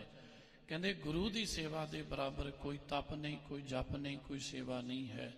ਇਸ ਕਰਕੇ ਸਤਿਗੁਰਾਂ ਨੇ ਸੇਵਾ ਦੀ ਜਿਹੜੀ ਮਹਾਨਤਾ ਹੈ ਸਾਨੂੰ ਇਤਿਹਾਸ ਵਿੱਚ ਔਰ ਗੁਰਬਾਣੀ ਵਿੱਚ ਦ੍ਰਿੜ ਕਰਾ ਦਿੱਤੀ ਹੈ। ਭਾਈ ਗੁਰਦਾਸ ਸਾਹਿਬ ਜੀ ਦਾ ਬਚਨ ਹੈ, ਮਹਾਰਾਜ ਕਹਿੰਦੇ ਨੇ, ਭਾਈ ਗੁਰਦਾਸ ਸਾਹਿਬ ਜੀ ਕਹਿੰਦੇ ਨੇ ਕਿ ਸੇਵਾ ਤੋਂ ਬਿਨਾਂ, ਗੁਰੂ ਦੀ ਸੇਵਾ ਤੋਂ ਬਿਨਾਂ, ਸਤਿਗੁਰੂ ਦੀ ਸੇਵਾ ਤੋਂ ਬਿਨਾਂ ਕਹਿੰਦੇ ਇਹ ਹੱਥ ਪੈਰ ਜਿਹੜੇ ਨੇ ਤ੍ਰਿਗ ਹਨ, ਵਿਅਰਥ ਹਨ, ਬੇਕਾਰ ਹਨ, ਗੁਰੂ ਦੀ ਸੇਵਾ ਤੋਂ ਬਿਨਾਂ। ਤੋ ਇਸ ਕਰਕੇ ਸੇਵਾ ਦੀ ਮਹਾਨਤਾ ਨੂੰ ਦ੍ਰਿੜ ਕਰਾਉਂਦਿਆਂ ਸਤਿਗੁਰਾਂ ਨੇ ਅਨੇਕਾਂ ਕੌਤਕ ਵਰਤਾਏ ਨੇ। ਸ਼੍ਰੀ ਅਨੰਦਪੁਰ ਸਾਹਿਬ ਵਿਖੇ ਜਦੋਂ ਕਲਗੀਧਰ ਮਹਾਰਾਜ ਜੀ ਨੇ ਇੱਕ ਨੌਜਵਾਨ ਦੇ ਪਾਸੋਂ ਜਲ ਲਿਆ ਤੇ ਡੋਲ ਦਿੱਤਾ, ਉਹ ਨੌਜਵਾਨ ਸਿੱਖ ਕਹਿੰਦਾ ਮਹਾਰਾਜ ਤੁਸੀਂ ਜਲ ਛਕਿਆ ਨਹੀਂ, ਮੈਂ ਬੜੀ ਭਾਵਨਾ ਨਾਲ ਬਰਤਨ ਨੂੰ ਸੁੱਚਾ ਕਰਕੇ ਬੜਾ ਸ਼ੀਤਲ ਜਲ ਲਿਆਂਦਾ ਹੈ। ਮਹਾਰਾਜ ਕਹਿੰਦੇ ਭਾਈ ਗੁਰੂ ਘਰ ਵਿੱਚ ਰਹਿੰਦੇ ਆ, ਕਿੰਨੀ ਕੁ ਸੇਵਾ ਕਰਦਾ? ਕਹਿੰਦਾ ਜੀ ਰਹਿੰਦਾ ਤਾਂ ਬੜੇ ਸਮੇਂ ਤੋਂ, ਸੇਵਾ ਨਹੀਂ ਕਰਦਾ। ਮਹਾਰਾਜ ਕਹਿੰਦੇ ਭਾਈ ਇਸ ਕਰਕੇ ਇਹ ਜਲ ਅਸੀਂ ਡੋਲਿਆ ਹੈ ਕਿ ਅਸੀਂ ਮੁਰਦੇ ਦੇ ਹੱਥ ਦਾ ਛਕਦੇ ਨਹੀਂ ਹਾਂ। ਤੇ ਉਹ ਨੌਜਵਾਨ ਬੜਾ ਹੈਰਾਨ ਹੋਇਆ, ਕਹਿਣ ਲੱਗਾ ਮਹਾਰਾਜ ਮੈਂ ਤਾਂ ਜਿਉਂਦਾ ਹਾਂ। ਮਹਾਰਾਜ ਕਹਿੰਦੇ ਨਹੀਂ, ਜਿਸ ਦੇ ਜੀਵਨ ਵਿੱਚ ਗੁਰੂ ਦੀ ਸੇਵਾ ਨਹੀਂ ਹੈ ਉਸ ਨੂੰ ਅਸੀਂ ਜਿਉਂਦਾ ਨਹੀਂ ਗਿਣਦੇ, ਉਹ ਇੱਕ ਲਾਸ਼ ਹੈ, ਉਹ ਜਿਉਂਦਾ ਨਹੀਂ ਹੈ। ਇਸ ਕਰਕੇ ਸੇਵਾ ਤੋਂ ਬਿਨਾਂ ਕਹਿੰਦੇ ਮੁਰਦਾ ਹੀ ਹੈ। ਇਤਨੀ ਮਹਾਨਤਾ ਸੇਵਾ ਦੀ। ਇਸ ਕਰਕੇ ਸ੍ਰੀ ਗੁਰੂ ਅਮਰਦਾਸ ਮਹਾਰਾਜ ਕਹਿੰਦੇ ਪੰਡਤ ਜੀ ਗੁਰੂ ਘਰ ਵਿੱਚ ਰਹਿ ਕੇ ਸਤਿਗੁਰੂ ਦੀ ਸੇਵਾ ਕਰਨੀ, ਇਹਦੇ ਤੁੱਲ ਕਹਿੰਦੇ ਹੋਰ ਕੋਈ ਤਪ, ਕੋਈ ਵਰਤ, ਕੋਈ ਤੀਰਥ ਯਾਤਰਾ ਨਹੀਂ ਹੈ। ਸਤਨਾਮ ਕੋ ਸਿਮਰਨ ਸਾਰ, ਇਸ ਕਰਕੇ ਜੋ ਸਤਨਾਮ ਦਾ ਸਿਮਰਨ, ਵਾਹਿਗੁਰੂ ਦਾ ਸਿਮਰਨ ਹੈ, ਇਹ ਵੀ ਇਸ ਕਲਯੁਗ ਦੇ ਅੰਦਰ ਸਾਰ ਹੈ। ਸਾਰ ਮੈਨਾ ਸ੍ਰੇਸ਼ਟ ਵੀ ਹੁੰਦਾ ਹੈ ਕਿ ਸਤਨਾਮ ਵਾਹਿਗੁਰੂ ਦੇ ਬਰਾਬਰ ਦੁਨੀਆ 'ਚ ਕੋਈ ਮੰਤਰ ਸ੍ਰੇਸ਼ਟ ਨਹੀਂ ਹੈ। ਸਾਰ ਦਾ ਅਰਥ ਸਾਧ ਸੰਗਤ ਜੀ ਸ਼੍ਰੋਮਣੀ ਵੀ ਹੁੰਦਾ ਹੈ ਕਿ ਕਲਯੁਗ ਦੇ ਅੰਦਰ ਪਹਿਲੇ ਸਮਿਆਂ ਦੇ ਵਿੱਚ ਕਈ ਤਰ੍ਹਾਂ ਦੇ ਮੰਤਰ ਦੱਸੇ ਗਏ ਨੇ। ਕਲਯੁਗ ਦੇ ਸਮੇਂ ਅੰਦਰ ਕਹਿੰਦੇ ਸਤਨਾਮ ਵਾਹਿਗੁਰੂ ਸਾਰ ਹੈ, ਨਾਮ ਸ਼੍ਰੋਮਣੀ ਮੰਤਰ ਹੈ। ਸਾਰ ਦਾ ਅਰਥ ਲੋਹਾ ਵੀ ਹੁੰਦਾ ਹੈ, ਲੋਹੇ ਤੋਂ ਭਾਵ ਹੈ ਠੋਸ। ਕਹਿੰਦੇ ਜੋ ਠੋਸ ਹੈ ਇਹਦੇ ਬਰਾਬਰ ਹੋਰ ਕੋਈ ਇਸ ਮੰਤਰ ਦਾ ਸਾਨੀ ਨਹੀਂ ਹੈ। ਸੋ ਇਸ ਤਰ੍ਹਾਂ ਸ੍ਰੀ ਗੁਰੂ ਅਮਰਦਾਸ ਮਹਾਰਾਜ ਕਹਿੰਦੇ ਨੇ ਕਿ ਸਤਨਾਮ ਵਾਹਿਗੁਰੂ ਦੇ ਮੰਤਰ ਦੇ ਬਰਾਬਰ ਕੋਈ ਨਹੀਂ ਹੈ। ਅੰਮ੍ਰਿਤ ਬਾਣੀ ਦਾ ਵੀ ਬਚਨ ਹੈ, ਕਲ ਮਹਿ ਰਾਮ ਨਾਮ ਸਾਰ। ਕਲਯੁਗ ਦੇ ਸਮੇਂ ਅੰਦਰ ਵਾਹਿਗੁਰੂ ਦਾ ਨਾਮ ਹੀ ਸਾਰ ਹੈ, ਸ੍ਰੇਸ਼ਟ ਹੈ। ਭੁਗਤ ਮੁਕਤ ਤੇ ਮਹਿਦ ਉਦਾਰ, ਕਹਿੰਦੇ ਇਹ ਮਹਿਦ ਬਹੁਤ ਵੱਡੀਆਂ ਦਾਤਾਂ ਦੇਣ ਵਾਲਾ ਹੈ। ਭੁਗਤ ਅਤੇ ਮੁਕਤ, ਲੋਕ ਤੇ ਪਰਲੋਕ ਦੇ ਪਦਾਰਥਾਂ ਨੂੰ ਕਹਿੰਦੇ ਇਹ ਵਾਹਿਗੁਰੂ ਮੰਤਰ ਦਾ ਸਿਮਰਨ ਦੇਣ ਵਾਲਾ ਹੈ। ਸਿਮਰਨ ਸ਼ਰਵਣ ਭਗਤ ਵਡਿਆਈ, ਇਸ ਕਰਕੇ ਸਿਮਰਨ ਕਰਨਾ ਔਰ ਸ਼ਰਵਣ ਕਰਨਾ ਸਤਿਗੁਰੂ ਦੀ ਬਾਣੀ ਨੂੰ ਔਰ ਪ੍ਰਮਾਤਮਾ ਦੀ ਭਗਤੀ ਕਰਨੀ, ਇਸ ਚੀਜ਼ ਦੀ ਹੀ ਕਲਯੁਗ ਦੇ ਅੰਦਰ ਵਡਿਆਈ ਹੈ। ਮਹਿਮਾ ਹੈ। ਇਸ ਸਮਕਾਲ ਨਹਿ ਆਨ ਬੜਾਈ ਮਹਾਰਾਜ ਕਹਿੰਦੇ ਇਸ ਦੇ ਬਰਾਬਰ ਕਲਯੁਗ ਦੇ ਅੰਦਰ ਹੋਰ ਕੋਈ ਵਡਿਆਈ ਨਹੀਂ ਹੈ। ਇਸ ਬਿਨ ਮੁਕਤ ਨਾ ਕੋਈ ਪਾਵੈ ਇਸ ਕਰਕੇ ਕਹਿੰਦੇ ਇਸ ਦੇ ਬਰਾਬਰ, ਇਸ ਤੋਂ ਬਿਨਾ ਸੇਵਾ ਸਿਮਰਨ ਤੇ ਸੰਗਤ, ਇਹਦੇ ਤੋਂ ਬਿਨਾ ਮਹਾਰਾਜ ਕਹਿੰਦੇ ਸੰਸਾਰ ਵਿੱਚ ਕਿਸੇ ਜੀਵ ਨੂੰ ਮੁਕਤੀ, ਕਿਸੇ ਜੀਵ ਨੂੰ ਜਨਮ ਮਰਨ ਤੋਂ ਛੁਟਕਾਰਾ, ਵਿਸ਼ੇ ਵਿਕਾਰਾਂ ਤੋਂ ਖਲਾਸੀ ਨਹੀਂ ਮਿਲ ਸਕਦੀ। ਜਿਉ ਸਿਕਤਾ ਤੇ ਤੇਲ ਨਾ ਆਵੈ ਮਹਾਰਾਜ ਕਹਿੰਦੇ ਜਿੰਨਾ ਮਰਜ਼ੀ ਕੋਈ ਯਤਨ ਕਰਦਾ ਰਹੇ ਕਿ ਮੈਂ ਰੇਤ ਨੂੰ ਕਿਸੇ ਯਤਨ ਨਾਲ ਕਿਸੇ ਵੇਲਣ ਵਿੱਚ ਪਾ ਕੇ ਜਾਂ ਕਿਸੇ ਕੋਹਲੂ ਵਿੱਚ ਪਾ ਕੇ ਕਿਸੇ ਤਰੀਕੇ ਨਾਲ ਮੈਂ ਰੇਤ ਦੇ ਵਿੱਚੋਂ ਤੇਲ ਕੱਢ ਲਵਾਂਗਾ, ਕਹਿੰਦੇ ਨਹੀਂ, ਇਹ ਉਹਦੀ ਮੂਰਖਤਾ ਹੀ ਹੋਵੇਗੀ। ਰੇਤ ਦੇ ਵਿੱਚੋਂ ਤੇਲ ਪ੍ਰਾਪਤ ਨਹੀਂ ਹੁੰਦਾ। ਇਸ ਤਰ੍ਹਾਂ ਮਹਾਰਾਜ ਕਹਿੰਦੇ ਇਹਨਾਂ ਕਰਮ ਕਾਂਡਾਂ ਨਾਲ ਕੋਈ ਅਧਿਆਤਮਕ ਤਰੱਕੀ ਪ੍ਰਾਪਤ ਨਹੀਂ ਹੁੰਦੀ। ਤਪ ਬ੍ਰਤ ਆਦਿਕ ਜੇ ਆਚਾਰ ਮਹਾਰਾਜ ਕਹਿੰਦੇ ਜਿਹੜੇ ਤਪ ਕਰਨੇ ਨੇ, ਵਰਤ ਰੱਖਣੇ ਨੇ, ਇਸ ਤਰ੍ਹਾਂ ਦੇ ਜਿਹੜੇ ਆਚਾਰ ਹਨ, ਜੋ ਆਚਰਣ ਹਨ, ਇਸ ਤਰ੍ਹਾਂ ਦੀ ਜੋ ਮਰਿਆਦਾ ਹੈ, ਫੋਕਟ ਨਾਮ ਵਿਹੀਨ ਆਸਾਰ ਕਹਿੰਦੇ ਨਾਮ ਤੋਂ ਬਿਨਾ ਸਭ ਫੋਕਟ ਹੈ ਤੇ ਅਸਾਰ ਹੈ, ਵਿਅਰਥ ਹੈ। ਔਰ ਕਹਾਂ ਲਗ ਕਹਾਂ ਬਨਾਈ ਮਹਾਰਾਜ ਕਹਿੰਦੇ ਪੰਡਤ ਜੀ ਇਸ ਤੋਂ ਇਲਾਵਾ ਹੋਰ ਕਿੰਨਾ ਕੁ ਤੁਹਾਨੂੰ ਸਮਝਾਈਏ, ਕਿਉਂਕਿ ਇੱਕ ਅਖਾਣ ਹੈ ਕਿ ਮੂਰਖ ਨੂੰ ਇਸ਼ਾਰਾ ਕਾਫੀ ਹੈ। ਹੁਣ ਤੁਸੀਂ ਤਾਂ ਬੜੇ ਸਿਆਣੇ ਹੋ, ਤੋ ਇਸ ਕਰਕੇ ਕਹਿੰਦੇ ਤੁਹਾਨੂੰ ਕਿੰਨਾ ਕੁਝ ਸਮਝਾ ਦਿੱਤਾ ਹੈ, ਤੋ ਕਹਿੰਦੇ ਸਿਆਣੇ ਨੂੰ ਇਸ਼ਾਰਾ ਕਾਫੀ ਹੈ। ਸੋ ਇਸ ਪ੍ਰਕਾਰ ਮਹਾਰਾਜ ਕਹਿੰਦੇ ਤੁਸੀਂ ਤਾਂ ਬੜੇ ਵਿਦਵਾਨ ਦਿਗਵਿਜੇ ਹੋ ਨਾ, ਜਿੱਧਰ ਵੀ ਜਾਂਦੇ ਹੋ ਤੇ ਤੁਹਾਡੀ ਜਿੱਤ ਹੀ ਜਿੱਤ ਹੈ, ਫਤਿਹ ਹੀ ਫਤਿਹ ਹੈ। ਤੇ ਤੁਹਾਨੂੰ ਤਾਂ ਬੜਾ ਵਿਸਥਾਰ ਕਰਕੇ ਦੱਸਿਆ ਸੀ ਸ਼ਾਸਤਰਾਂ ਦਾ ਜਿਹੜਾ ਕਰਮ ਹੈ, ਇਹਦਾ ਕੀ ਫਾਇਦਾ ਹੈ, ਕੀ ਨੁਕਸਾਨ ਹੈ, ਸਾਰੀ ਵਿਆਖਿਆ ਮਹਾਰਾਜ ਕਹਿੰਦੇ ਦੱਸ ਦਿੱਤੀ ਹੈ। ਅਪਰ ਵਿਪਰਜੈ ਹੋਏ ਸਭ ਜਾਈ ਔਰ ਇਸ ਤਰ੍ਹਾਂ ਮਹਾਰਾਜ ਕਹਿੰਦੇ ਇਸ ਤੋਂ ਇਲਾਵਾ ਜੋ ਵੀ ਇਹਨਾਂ ਸ਼ਾਸਤਰਾਂ ਦੇ ਵਿਰੁੱਧ ਕਰਮ ਕਾਂਡ ਹਨ, ਸਿਮਰਹਿ ਨਾਮ ਹਰਿ ਹੰਕਾਰ ਮਹਾਰਾਜ ਕਹਿੰਦੇ ਇਹਨਾਂ ਕਰਮ ਕਾਂਡਾਂ ਨਾਲ ਮਹਾਰਾਜ ਕਹਿੰਦੇ ਉਲਟਾ ਹੀ ਜਿਹੜਾ ਕਈ ਵਾਰੀ ਨੁਕਸਾਨ ਹੋ ਜਾਂਦਾ ਹੈ। ਕਰਮ ਕਾਂਡ ਕਰਨ ਵਾਲੇ ਨੂੰ ਹਉਮੈ, ਹੰਕਾਰ, ਇਸ ਤਰ੍ਹਾਂ ਦੇ ਜਿਹੜੇ ਵਿਘਨ ਪੈ ਜਾਂਦੇ ਨੇ। ਸੋ ਇਸ ਕਰਕੇ ਵਾਹਿਗੁਰੂ ਦਾ ਜਿਹੜਾ ਸਿਮਰਨ ਹੈ, ਇਹਦੇ ਨਾਲ ਅਹੰਕਾਰ ਦੀ ਨਿਵਰਤੀ ਹੁੰਦੀ ਹੈ। ਅਬ ਕਲੂ ਆਇਓ ਰੇ ਇੱਕ ਨਾਮ ਬੋ ਬੋ ਬੋ ਬੋ। ਇਸ ਪ੍ਰਕਾਰ ਸਤਿਗੁਰੂ ਸੱਚੇ ਪਾਤਸ਼ਾਹ ਜੀਆਂ ਨੇ ਅੰਮ੍ਰਿਤ ਬਾਣੀ ਅੰਦਰ ਵੀ ਬਚਨ ਕਹੇ ਨੇ ਕਿ ਅਬ ਕਲੂ ਆਇਓ ਰੇ, ਕਿ ਹੁਣ ਜਿਹੜਾ ਕਲਯੁਗ ਦਾ ਸਮਾਂ ਹੈ, ਇਹ ਸਮਾਂ ਇੱਕ ਐਸਾ ਸੁਹਾਵਣਾ ਸਮਾਂ ਹੈ, ਕਹਿੰਦੇ ਜਿਵੇਂ ਕਿਸੇ ਬੀਜ ਨੂੰ ਬੀਜਣ ਵਾਸਤੇ ਰੁੱਤ ਆ ਜਾਂਦੀ ਹੈ ਤੇ ਜ਼ਮੀਨ ਵੱਤਰ ਆ ਜਾਂਦੀ ਹੈ, ਕਿ ਉਸ ਬੀਜ ਦੀ ਫਿਰ ਬੜੀ ਕਹਿੰਦੇ ਪ੍ਰਫੁੱਲਤਾ ਹੁੰਦੀ ਹੈ ਜਦੋਂ ਮੌਸਮ ਵੀ ਹੋਵੇ, ਰੁੱਤ ਵੀ ਹੋਵੇ ਤੇ ਜ਼ਮੀਨ ਵੀ ਵੱਤਰ ਹੋਵੇ। ਇਉਂ ਮਹਾਰਾਜ ਕਹਿੰਦੇ ਇਹ ਜਿਹੜਾ ਹੁਣ ਕਲਯੁਗ ਦਾ ਸਮਾਂ ਹੈ, ਇਹ ਐਸੀ ਰੁੱਤ ਹੈ, ਐਸਾ ਵੱਤਰ ਹੈ ਕਿ ਅੱਜ ਦੇ ਸਮੇਂ ਜੇ ਵਾਹਿਗੁਰੂ ਦੇ ਨਾਮ ਦਾ ਜਾਪ ਰੂਪੀ ਬੀਜ ਹਿਰਦੇ 'ਚ ਬੀਜ ਲਈਏ ਤੇ ਫਿਰ ਮਹਾਰਾਜ ਕਹਿੰਦੇ ਬੜਾ ਪ੍ਰਫੁੱਲਤ ਹੁੰਦਾ ਹੈ, ਇਸ ਨੂੰ ਮੁਕਤੀ ਦਾ ਫਲ ਲੱਗਦਾ ਹੈ। ਇਸ ਲਈ ਕਹਿੰਦੇ ਅਬ ਕਲੂ ਆਇਓ ਰੇ ਇੱਕ ਨਾਮ ਬੋਵੋ ਬੋਵੋ। ਇਸ ਕਰਕੇ ਨਾਮ ਨੂੰ ਹੀ ਬੋਣਾ ਹੈ, ਨਾਮ ਨੂੰ ਬੀਜਣਾ ਹੈ। ਕਰ ਮਨ ਮਹਿ ਇਹ ਵਧੇ ਉਦਾਰ। ਇਸ ਕਰਕੇ ਮਹਾਰਾਜ ਕਹਿੰਦੇ ਜੋ ਸ਼ਾਸਤਰਾਂ ਦਾ ਕਰਮ ਹੈ, ਇਹ ਕਰਦਿਆਂ ਹੋਇਆਂ ਇਹ ਜਨਮ ਮਰਨ ਤੇ ਹੋਰ ਤਿੰਨ ਤਰ੍ਹਾਂ ਦੇ ਜਿਹੜੇ ਕਰਮ ਨੇ, ਕਿਰਿਆਮਾਨ ਕਰਮ, ਸੰਚਿਤ ਕਰਮ ਤੇ ਪ੍ਰਾਲਬਧ ਕਰਮ, ਇਹਨਾਂ ਵਿੱਚ ਹੀ ਵੱਜ ਜਾਂਦਾ ਹੈ। ਸੋ ਹੰਕਾਰ ਹੈ ਦੂਸ਼ਣ ਮੂਲ। ਔਰ ਇਹ ਕਰਮ ਕਾਂਡ ਕਰਕੇ ਹੰਕਾਰ ਹੋ ਜਾਂਦਾ ਹੈ ਤੇ ਹੰਕਾਰ ਸਾਰੇ ਦੋਸ਼ਾਂ ਦਾ, ਸਾਰੇ ਔਗਣਾਂ ਦਾ ਮੁੱਢ ਹੈ। ਗਤ ਕਾਂਖੀ ਧਾਰ ਹੈ ਨਹਿ ਭੂਲ। ਇਸ ਕਰਕੇ ਗਤ ਕਾਂਖੀ, ਕਾਂਖੀ ਮੈਂ ਨਾ ਕਾਂਖਸ਼ਾ, ਕਾਂਖਸ਼ਾ ਕਹਿੰਦੇ ਇੱਛਾ, ਗਤ ਮੈਂ ਨਾ ਮੁਕਤੀ। ਸ਼ਾਸਤਰਾਂ ਦੇ ਕਰਮ ਕਾਂਡ ਕਰਨ ਵਾਲਾ ਵਿਅਕਤੀ ਫਿਰ ਮੁਕਤੀ ਦੀ ਇੱਛਾ ਨਹੀਂ ਧਾਰਦਾ, ਇਹ ਤਾਂ ਫਿਰ ਨਰਕ ਸੁਰਗ ਦੇ ਵਿੱਚ ਹੀ, ਪਾਪ ਪੁੰਨ ਦੇ ਵਿੱਚ ਹੀ ਫਸਿਆ ਰਹਿੰਦਾ ਹੈ। ਤੁਮ ਵਿਦਿਆ ਪੜ ਗਈ ਮਸਾਲ। ਮਹਾਰਾਜ ਕਹਿੰਦੇ ਤੁਸੀਂ ਜੋ ਵਿਦਿਆ ਪੜ੍ਹੀ ਹੈ ਪੰਡਤ ਜੀ, ਤਾਂ ਇੱਕ ਤਰ੍ਹਾਂ ਸਮਝੋ ਤੁਹਾਡੇ ਹੱਥ ਵਿੱਚ ਮਿਸਾਲ ਹੈ। ਪੁਰਾਣੇ ਸਮੇਂ 'ਚ ਜਿਵੇਂ ਇਸ ਤਰ੍ਹਾਂ ਬਿਜਲੀ ਦੇ ਸਾਧਨ ਨਹੀਂ ਹੁੰਦੇ ਸਨ ਤੇ ਮਿਸਾਲਾਂ ਬਣਾਈਆਂ ਜਾਂਦੀਆਂ ਸਨ, ਜੋ ਲੱਕੜ ਦੇ ਉੱਪਰ ਇਸ ਤਰ੍ਹਾਂ ਦਾ ਇੱਕ ਬਰਤਨ ਲਾ ਕੇ ਉਹਦੇ ਵਿੱਚ ਲੱਕੜ ਜਾਂ ਹੋਰ ਸਮੱਗਰੀ ਪਾ ਕੇ ਅੱਗ ਬਾਲ ਕੇ ਹੱਥ ਵਿੱਚ ਮਿਸਾਲ ਬਣਾ ਕੇ ਫਿਰ ਅੱਗੇ ਅੱਗੇ ਤੁਰਦੇ ਸਨ ਰਸਤਾ ਦੇਖਣ ਵਾਸਤੇ, ਕਿਉਂਕਿ ਬੈਟਰੀਆਂ ਜਾਂ ਟਾਰਚਾਂ ਨਹੀਂ ਹੁੰਦੀਆਂ ਸਨ। ਸੋ ਇਸ ਤਰ੍ਹਾਂ ਮਹਾਰਾਜ ਕਹਿੰਦੇ ਪੰਡਤ ਜੀ ਜਿਹੜੀ ਤੁਸੀਂ ਵਿੱਦਿਆ ਪੜ੍ਹੀ ਹੈ ਨਾ, ਇਹ ਵਿੱਦਿਆ ਇੱਕ ਐਸੀ ਮਿਸਾਲ ਹੈ ਜਿਹਦੇ ਨਾਲ ਇਹ ਵਿਦਵਾਨ ਆਪ ਵੀ ਰਸਤਾ ਵੇਖਦਾ ਤੇ ਦੂਸਰੇ ਨੂੰ ਵੀ ਰਸਤਾ ਦਿਖਾਉਂਦਾ ਹੈ। ਆਪਰਣ ਕਰੋ ਪ੍ਰਕਾਸ਼ ਵਿਸਾਲ। ਪਰ ਕਹਿੰਦੇ ਇਸ ਮਿਸਾਲ ਨਾਲ ਤੁਸੀਂ ਤਾਂ ਦੂਸਰਿਆਂ ਨੂੰ ਰਸਤਾ ਦਿਖਾ ਰਹੇ ਹੋ, ਆਪ ਹਨੇਰੇ ਵਿੱਚ ਹੀ ਡਿੱਗ ਰਹੇ ਹੋ। ਆਪ ਅੰਧੇਰੇ ਮਹਿ ਗਿਰ ਪਰੋ। ਇਸ ਕਰਕੇ ਕਈ ਵਾਰੀ ਮਿਸਾਲ ਫੜਨ ਵਾਲਾ ਬੰਦਾ ਆਪ ਹੀ ਹਨੇਰੇ 'ਚ ਡਿੱਗ ਪੈਂਦਾ। ਜਿਸ ਤਰ੍ਹਾਂ ਇੱਕ ਕਹਾਵਤ ਵੀ ਸੁਣਦੇ ਆ ਕਿ ਦੀਵੇ ਥੱਲੇ ਹਨੇਰਾ ਹੁੰਦਾ ਹੈ। ਕਹਿੰਦੇ ਮਿਸਾਲ ਫੜਨ ਵਾਲਾ ਦੂਜਿਆਂ ਨੂੰ ਤਾਂ ਕਹਿੰਦਾ ਹੈ ਕਿ ਲਓ ਭਾਈ ਮੈਂ ਚਾਨਣ ਕਰ ਦਿੱਤਾ, ਲੰਘ ਜਾਓ।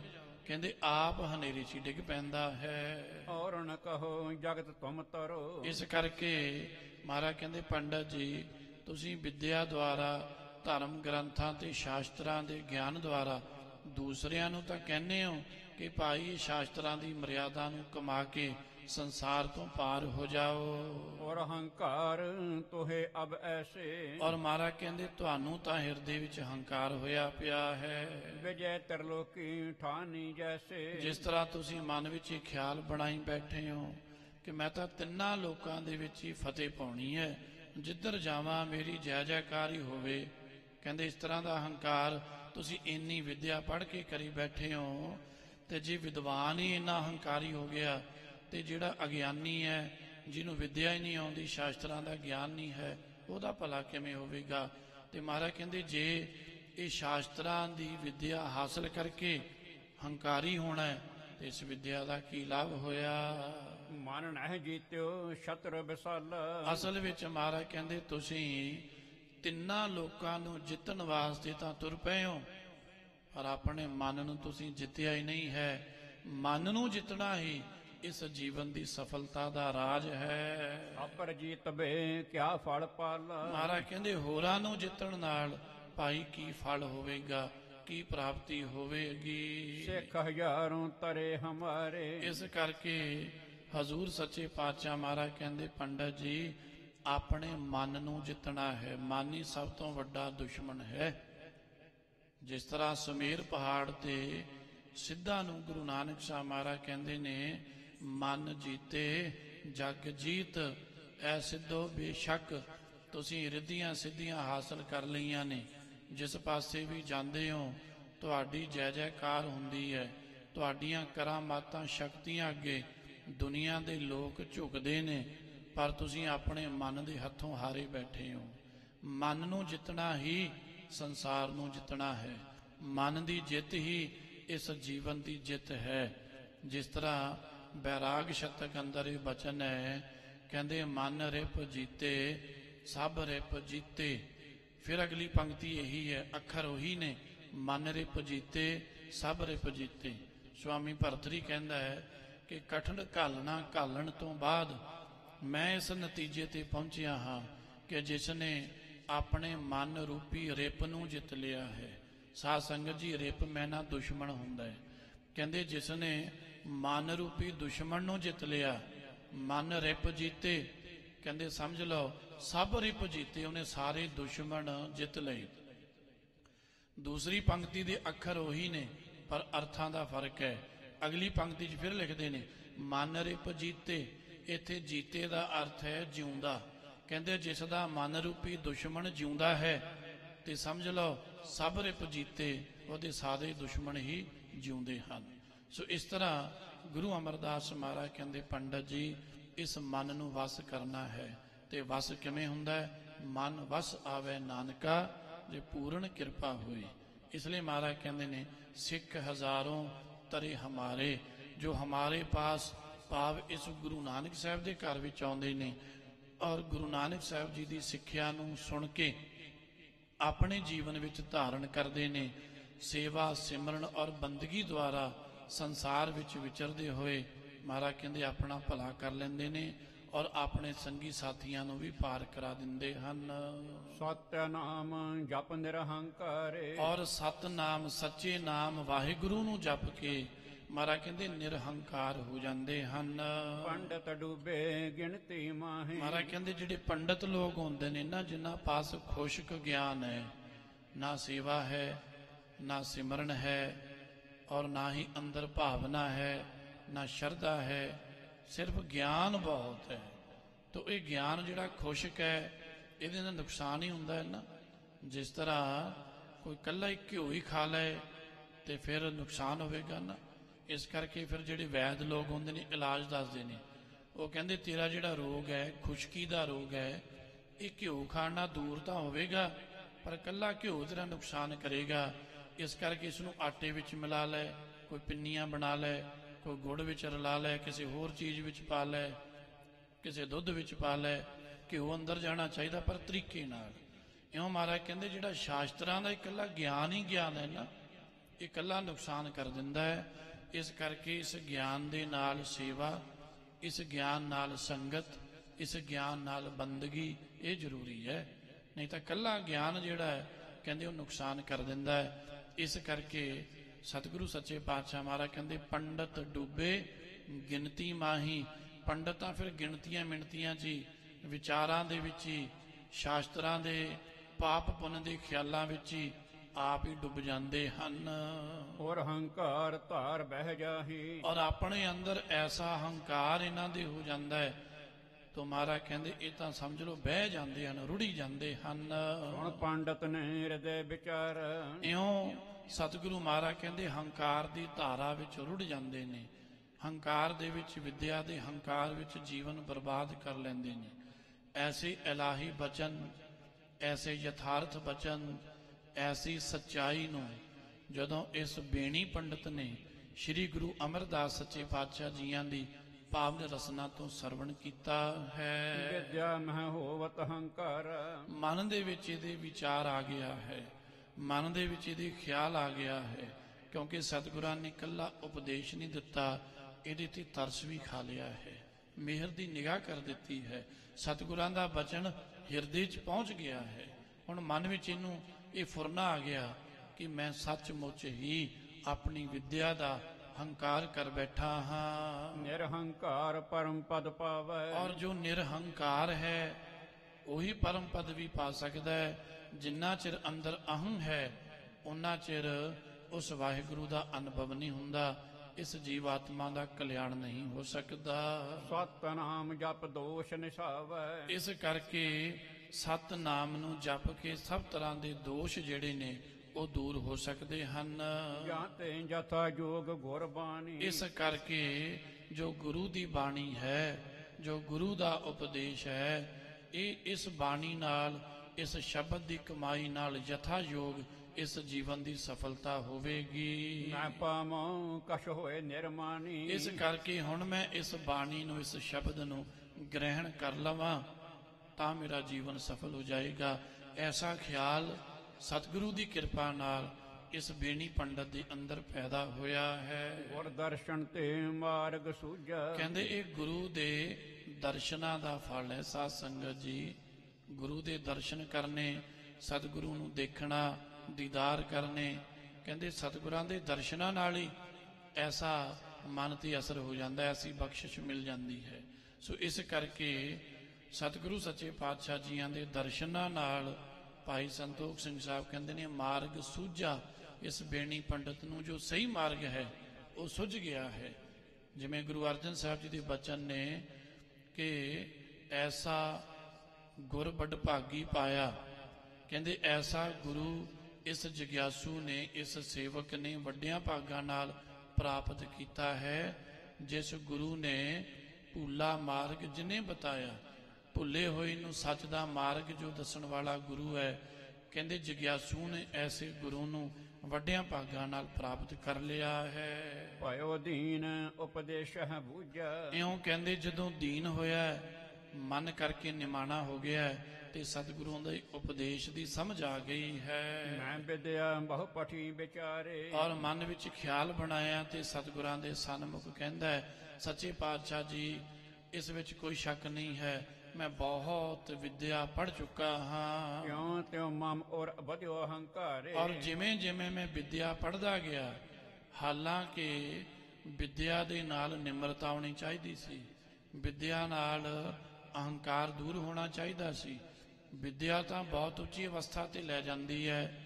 ਹਿਤੋਪਦੇਸ਼ ਮਿੱਤਰ ਲਾਭ ਅੰਦਰ ਜੋ ਪੰਡਤ ਵਿਸ਼ਨੂੰ ਦੱਤ ਜੀ ਨੇ ਲਿਖਿਆ ਵੀ ਹੈ, ਵਿਦਿਆ ਦਧਾਤੀ ਵਿਨਯਮ, ਵਿਦਿਆ ਤਾਂ ਨਿਮਰਤਾ ਦਿੰਦੀ ਹੈ, ਵਿਨਯਾ ਦਧਾਤੀ ਪਾਤਰਤਾ, ਜਦੋਂ ਨਿਮਰਤਾ ਆ ਜਾਏ ਫਿਰ ਕਹਿੰਦੇ ਇਹ ਪਾਤਰ ਬਣ ਜਾਂਦਾ, ਅਧਿਕਾਰੀ ਬਣ ਜਾਂਦਾ ਹੈ। ਪਾਤਰਤਵਾ ਧਨਮਾਪਨੋਤੀ, ਜਦੋਂ ਅਧਿਕਾਰੀ ਬਣ ਜਾਏ ਫਿਰ ਨਾਮ ਧਨ ਦੀ ਪ੍ਰਾਪਤੀ ਹੋ ਜਾਂਦੀ ਹੈ। ਜਦੋਂ ਨਾਮ ਧਨ ਮਿਲ ਜਾਏ ਕਹਿੰਦੇ ਧਨਾ ਧਰਮਮ ਤਥਾ ਸੁਖਮ, ਫਿਰ ਆਤਮਿਕ ਸੁੱਖ ਵਿੱਚ ਪਹੁੰਚ ਜਾਂਦਾ ਹੈ। ਇਉਂ ਕਹਿੰਦੇ ਵਿਦਿਆ ਤਾਂ ਇੱਕ ਆਤਮਿਕ ਸੁੱਖ ਤੱਕ ਲਿਜਾਉਣ ਦਾ ਸਾਧਨ ਹੈ। ਪਰ ਇਹ ਕਹਿੰਦਾ ਮਹਾਰਾਜ ਮੇਰੀ ਐਸੀ ਮਾੜੀ ਕਿਸਮਤ ਹੈ, ਇਸ ਵਿਦਿਆ ਨਾਲ ਤਾਂ ਮੈਂ ਹੰਕਾਰੀ ਬਣ ਗਿਆ, ਜਾਂ ਤੇ ਹਰ ਕੀ ਭਗਤ ਨ ਹੋਈ। ਇਸ ਕਰਕੇ ਮੇਰੇ ਪਾਸੋਂ ਵਾਹਿਗੁਰੂ ਦੀ ਪ੍ਰਮਾਤਮਾ ਦੀ ਬੰਦਗੀ ਨਹੀਂ ਹੋ ਸਕੀ। ਕਰਤ ਰਹਿਓ ਖਟ ਕਰਮ ਜੇ ਸੋਈ। ਮੈਂ 6 ਕਰਮ ਜਿਹੜੇ ਖਟ ਕਰਮ ਉਹੀ ਕਰਦਾ ਰਿਹਾ, ਸ਼ਾਸਤਰਾਂ ਦੇ ਕਹੇ ਹੋਏ। ਵਿਦਿਆ ਪੜ੍ਹਨੀ ਤੇ ਪੜਾਉਣੀ, ਦਾਨ ਦੇਣਾ ਤੇ ਲੈਣਾ, ਯੱਗ ਕਰਨਾ ਤੇ ਕਰਾਉਣਾ, ਇਹਨਾਂ ਖਟ ਕਰਮਾਂ 'ਚ ਹੀ ਫਸ ਕੇ ਹੰਕਾਰੀ ਹੋਇਆ ਰਿਹਾ। ਚਰਚਾ ਕਰ ਮਿਥਿਆ ਅਭਿਮਾਨੀ। ਚਰਚਾ ਕਰਦਾ ਰਿਹਾ ਤੇ ਮਿਥਿਆ ਝੂਠਾ ਹੀ ਅਭਿਮਾਨ ਧਾਰਨ ਕਰਦਾ ਰਿਹਾ। ਸਾਧ ਸੰਗਤ ਪ੍ਰਭ ਭੁਗਤ ਨਹਿਮ ਜਾਨੀ। ਔਰ ਇਸ ਕਰਕੇ ਸਤਿਗੁਰੂ ਦੀ ਸੰਗਤ ਵਿੱਚ ਆ ਕੇ ਪਰਾ ਭਗਤੀ ਨੂੰ ਜਾਣਿਆ ਹੀ ਨਹੀਂ ਹੈ। ਤੁਮਰੇ ਬਚਨ ਪ੍ਰਤਾਪ ਮੈਂ ਜਾਣਿਓ। ਇਸ ਕਰਕੇ ਤੁਹਾਡੇ ਬਚਨਾਂ ਦੀ ਸ਼ਕਤੀ ਨਾਲ, ਤੁਹਾਡੇ ਬਚਨਾਂ ਦੇ ਪ੍ਰਤਾਪ ਨਾਲ ਸਤਿਗੁਰੂ ਜੀਓ ਮੈਨੂੰ ਇਹ ਸੋਝੀ ਆ ਚੁੱਕੀ ਹੈ। ਕਾਟੋ ਕਰਨਾ ਕਰੋ ਦਿਓ ਉਪਦੇਸ਼। ਇਸ ਕਰਕੇ ਹੁਣ ਆਪ ਜੀ ਕਰੁਣਾ ਕਰੋ, ਦਇਆ ਕਰੋ, ਮੈਨੂੰ ਐਸਾ ਉਪਦੇਸ਼ ਦੇਵੋ ਮੇਰੀ ਅੰਦਰ ਦਾ ਹੰਕਾਰ ਦੂਰ ਹੋਵੇ, ਮੇਰਾ ਅੰਤਸ਼ਕਰਨ ਹਿਰਦਾ ਸ਼ੁੱਧ ਹੋਵੇ ਔਰ ਆਤਮਾ ਦਾ ਗਿਆਨ ਪ੍ਰਾਪਤ ਹੋ ਸਕੇ। ਕਾਟੋ ਮੇਰੇ ਮਹਾ ਕਲੇਸ਼। ਮੇਰੇ ਜੋ ਮਹਾ ਵੱਡੇ ਕਲੇਸ਼ ਨੇ, 5 ਕਲੇਸ਼ ਨੇ, ਮਹਾਰਾਜ ਕਹਿੰਦੇ ਸਿਮਰੋ ਸਿਮਰ ਸਿਮਰ ਸੁਖ ਪਾਵੋ, ਕਲ ਕਲੇਸ਼ ਤਨ ਮਾਹੇ ਮਿਟਾਵੋ। ਰਾਗ, ਦਵੈਸ਼, ਅਵਿਦਿਆ, ਅਸਿਮਤਾ ਤੇ ਅਭਿਨਵੇਸ਼, ਇਹ 5 ਵੱਡੇ ਕਲੇਸ਼ ਮੰਨੇ ਨੇ ਵਿਦਵਾਨਾਂ ਨੇ। ਇਹ ਕਹਿੰਦਾ ਮਹਾਰਾਜ ਇਹ ਮੇਰੇ 5 ਕਲੇਸ਼ ਜਿਹੜੇ ਨੇ ਇਹਨਾਂ ਦੀ ਨਿਵ੍ਰਿੱਤੀ ਕਰਾ ਦਿਓ ਜੀ। ਮਨ ਮਹਿ ਬਸ ਆਵੈ ਤਿਸ ਰੀਤ। ਹੁਣ ਕਿਰਪਾ ਕਰਕੇ ਵੀ ਦੱਸ ਦਿਓ ਇਹ ਮਨ ਕਿਸ ਤਰ੍ਹਾਂ ਵਸ ਆਉਂਦਾ ਹੈ। ਕਾਮ ਕ੍ਰੋਧ ਹੰਕਾਰੀ ਨੀਤ।